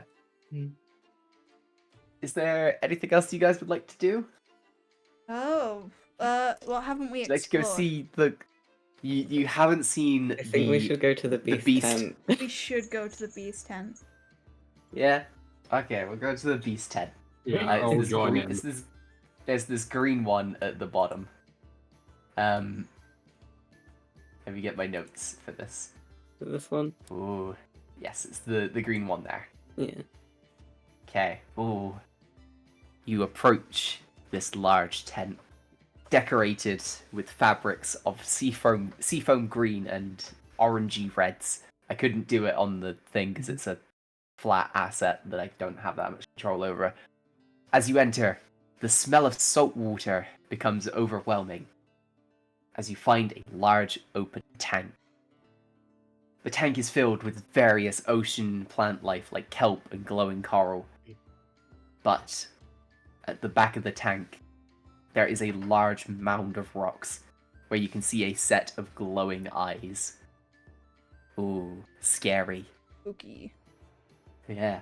As you stare, like lightning, you see two large pincers emerge from the darkness as this creature pulls itself out.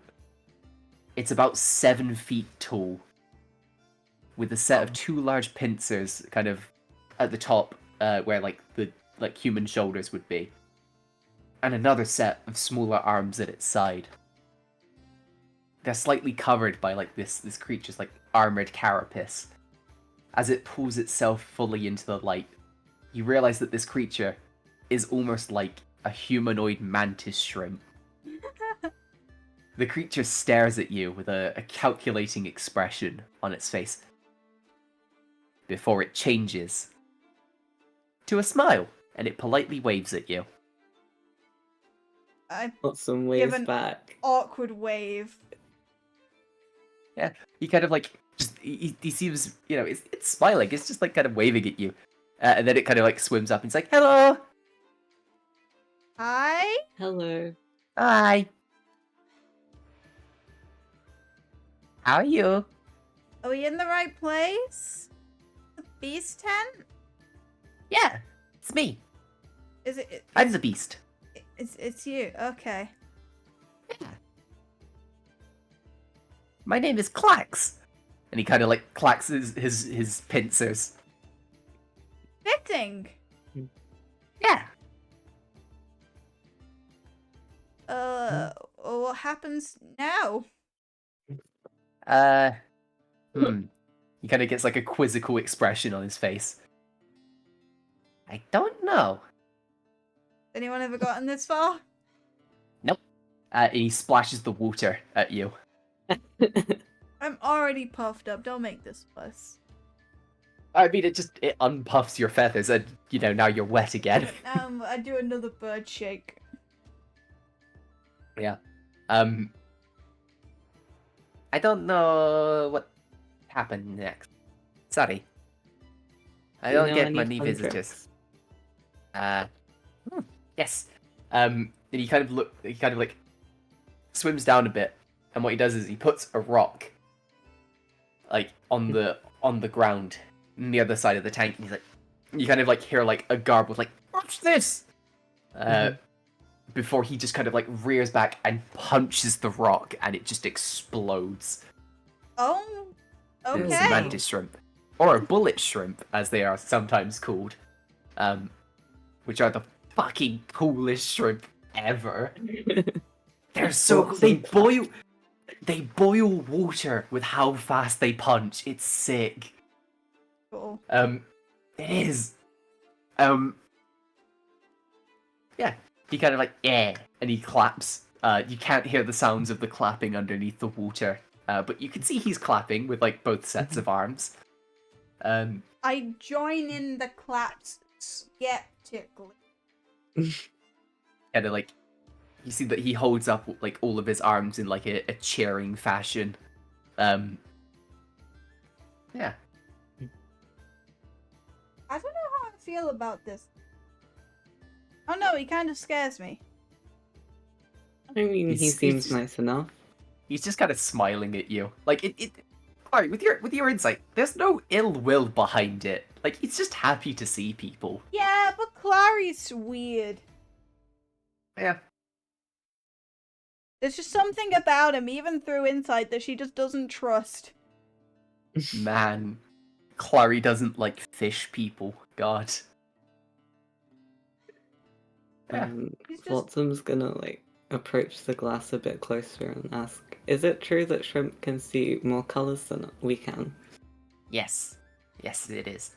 I came from a place where magic is different, and we had a volcano that exploded with paint, and it was beautiful. Wow, that sounds amazing. Again, Klarri, with your passive insight, you don't think he's lying? Ah. So you're from a different plane of existence too? Kind of cocks his head at you. He's like, I don't think so. I'm from the ocean. Magic works differently in the ocean. Maybe? There's Kind a of like, you see him like, volcano kind of in like the cocks his head ocean. and scratches. I come from islands. And he kind of like looks around and is like, I don't know direction that well. East is what I think they said. Oh, okay. Well, it was lovely meeting you. Bye bye, friends. Goodbye. Bye. Watson gives a friendly little wave as they leave. Yeah, he gives a very excited wave and like he seems very happy to have made friends. Yeah.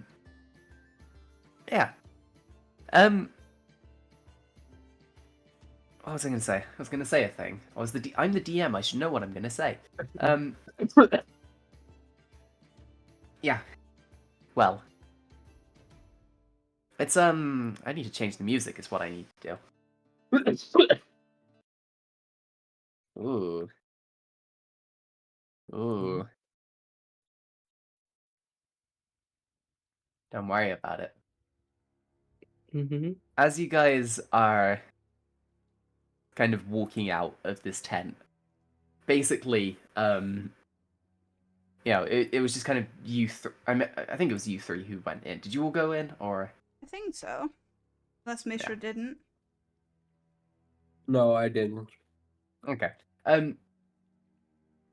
As you kind of get back out, you kind of reconvene with Plunk and Mishra. Cassandra and Meredith have kind of gone off to keep Nazora company. But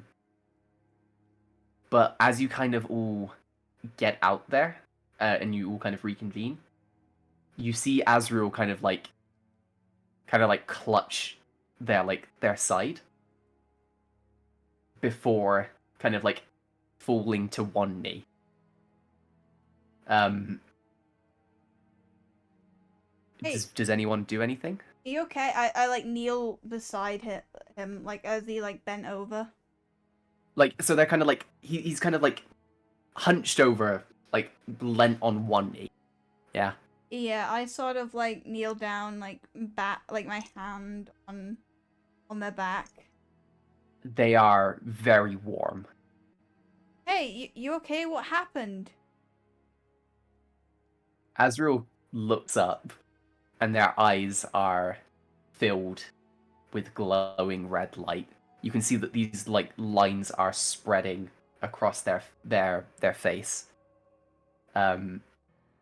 They kind of like they go to reach out to you, and their eyes pulse with this red light again. As they reach out, this hand kind of extended, you see this red light kind of gathering at the ends of their fingers, and it begins to kind of move down their hands in like kind of like a wave. And as it travels, it like Azrael begins to vanish. Bye-bye. You can see that this like effect begins to take place on like their arms and their legs and stuff. Azrael! Guys, I don't help. And with that, Azrael vanishes in I feel like this my cloud hand would of still red be smoke. there on their back, like as they dissipate. Yeah. Azrael vanishes. This cloud of red smoke left in their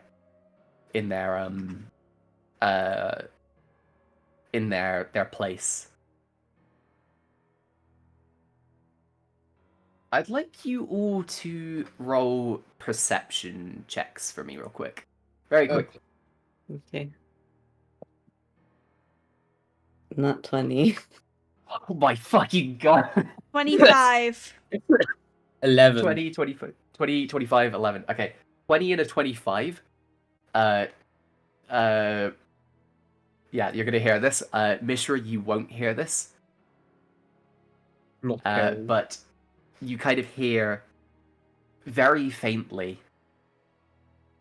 What do you hear? Return to me, my child. And that's it. For fuck's sake! Fucking And that's where we're gonna end bastard! today's session. That's where we're gonna end today's session. Yeah. I'm gonna have to message Squid what happens to Azrael in case they come back. But yes. Oh my If god. you... One. Teehee. Where's What? Azrael gone? Fucking A teehee. mystery. A mystery for Wow. another day. Okay. You're really just gonna teehee. Yep, I'm gonna teehee. Mhm. I'm going to message Squid what happens. Because Squid will know. But yes, if you liked today's session, you are more than welcome to come back for the next one. And we upload these on Tuesday, Wednesday, and Thursday at 7 p.m. on various fucking platforms. Yippee! Yeah. That was a good session. Welcome to the party, Snail! Yay! Happy to be here. I will just say, next week there is no session on account of Krim is at a concert and I am visiting family for a bit, and I come back on the day that the session's happening.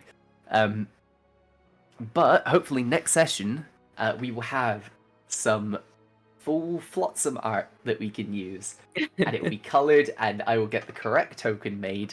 This one was just a very quick one where I got Krim to do it because I was walking the dog. I cannot wait to see, like, full Flotsam art. I love Flotsam. I At some love him point- already. Yeah, Soon. I do as well. Yes, I will see you guys in the next stream. Thank you so much for running Goodbye, this everybody. session. Goodbye!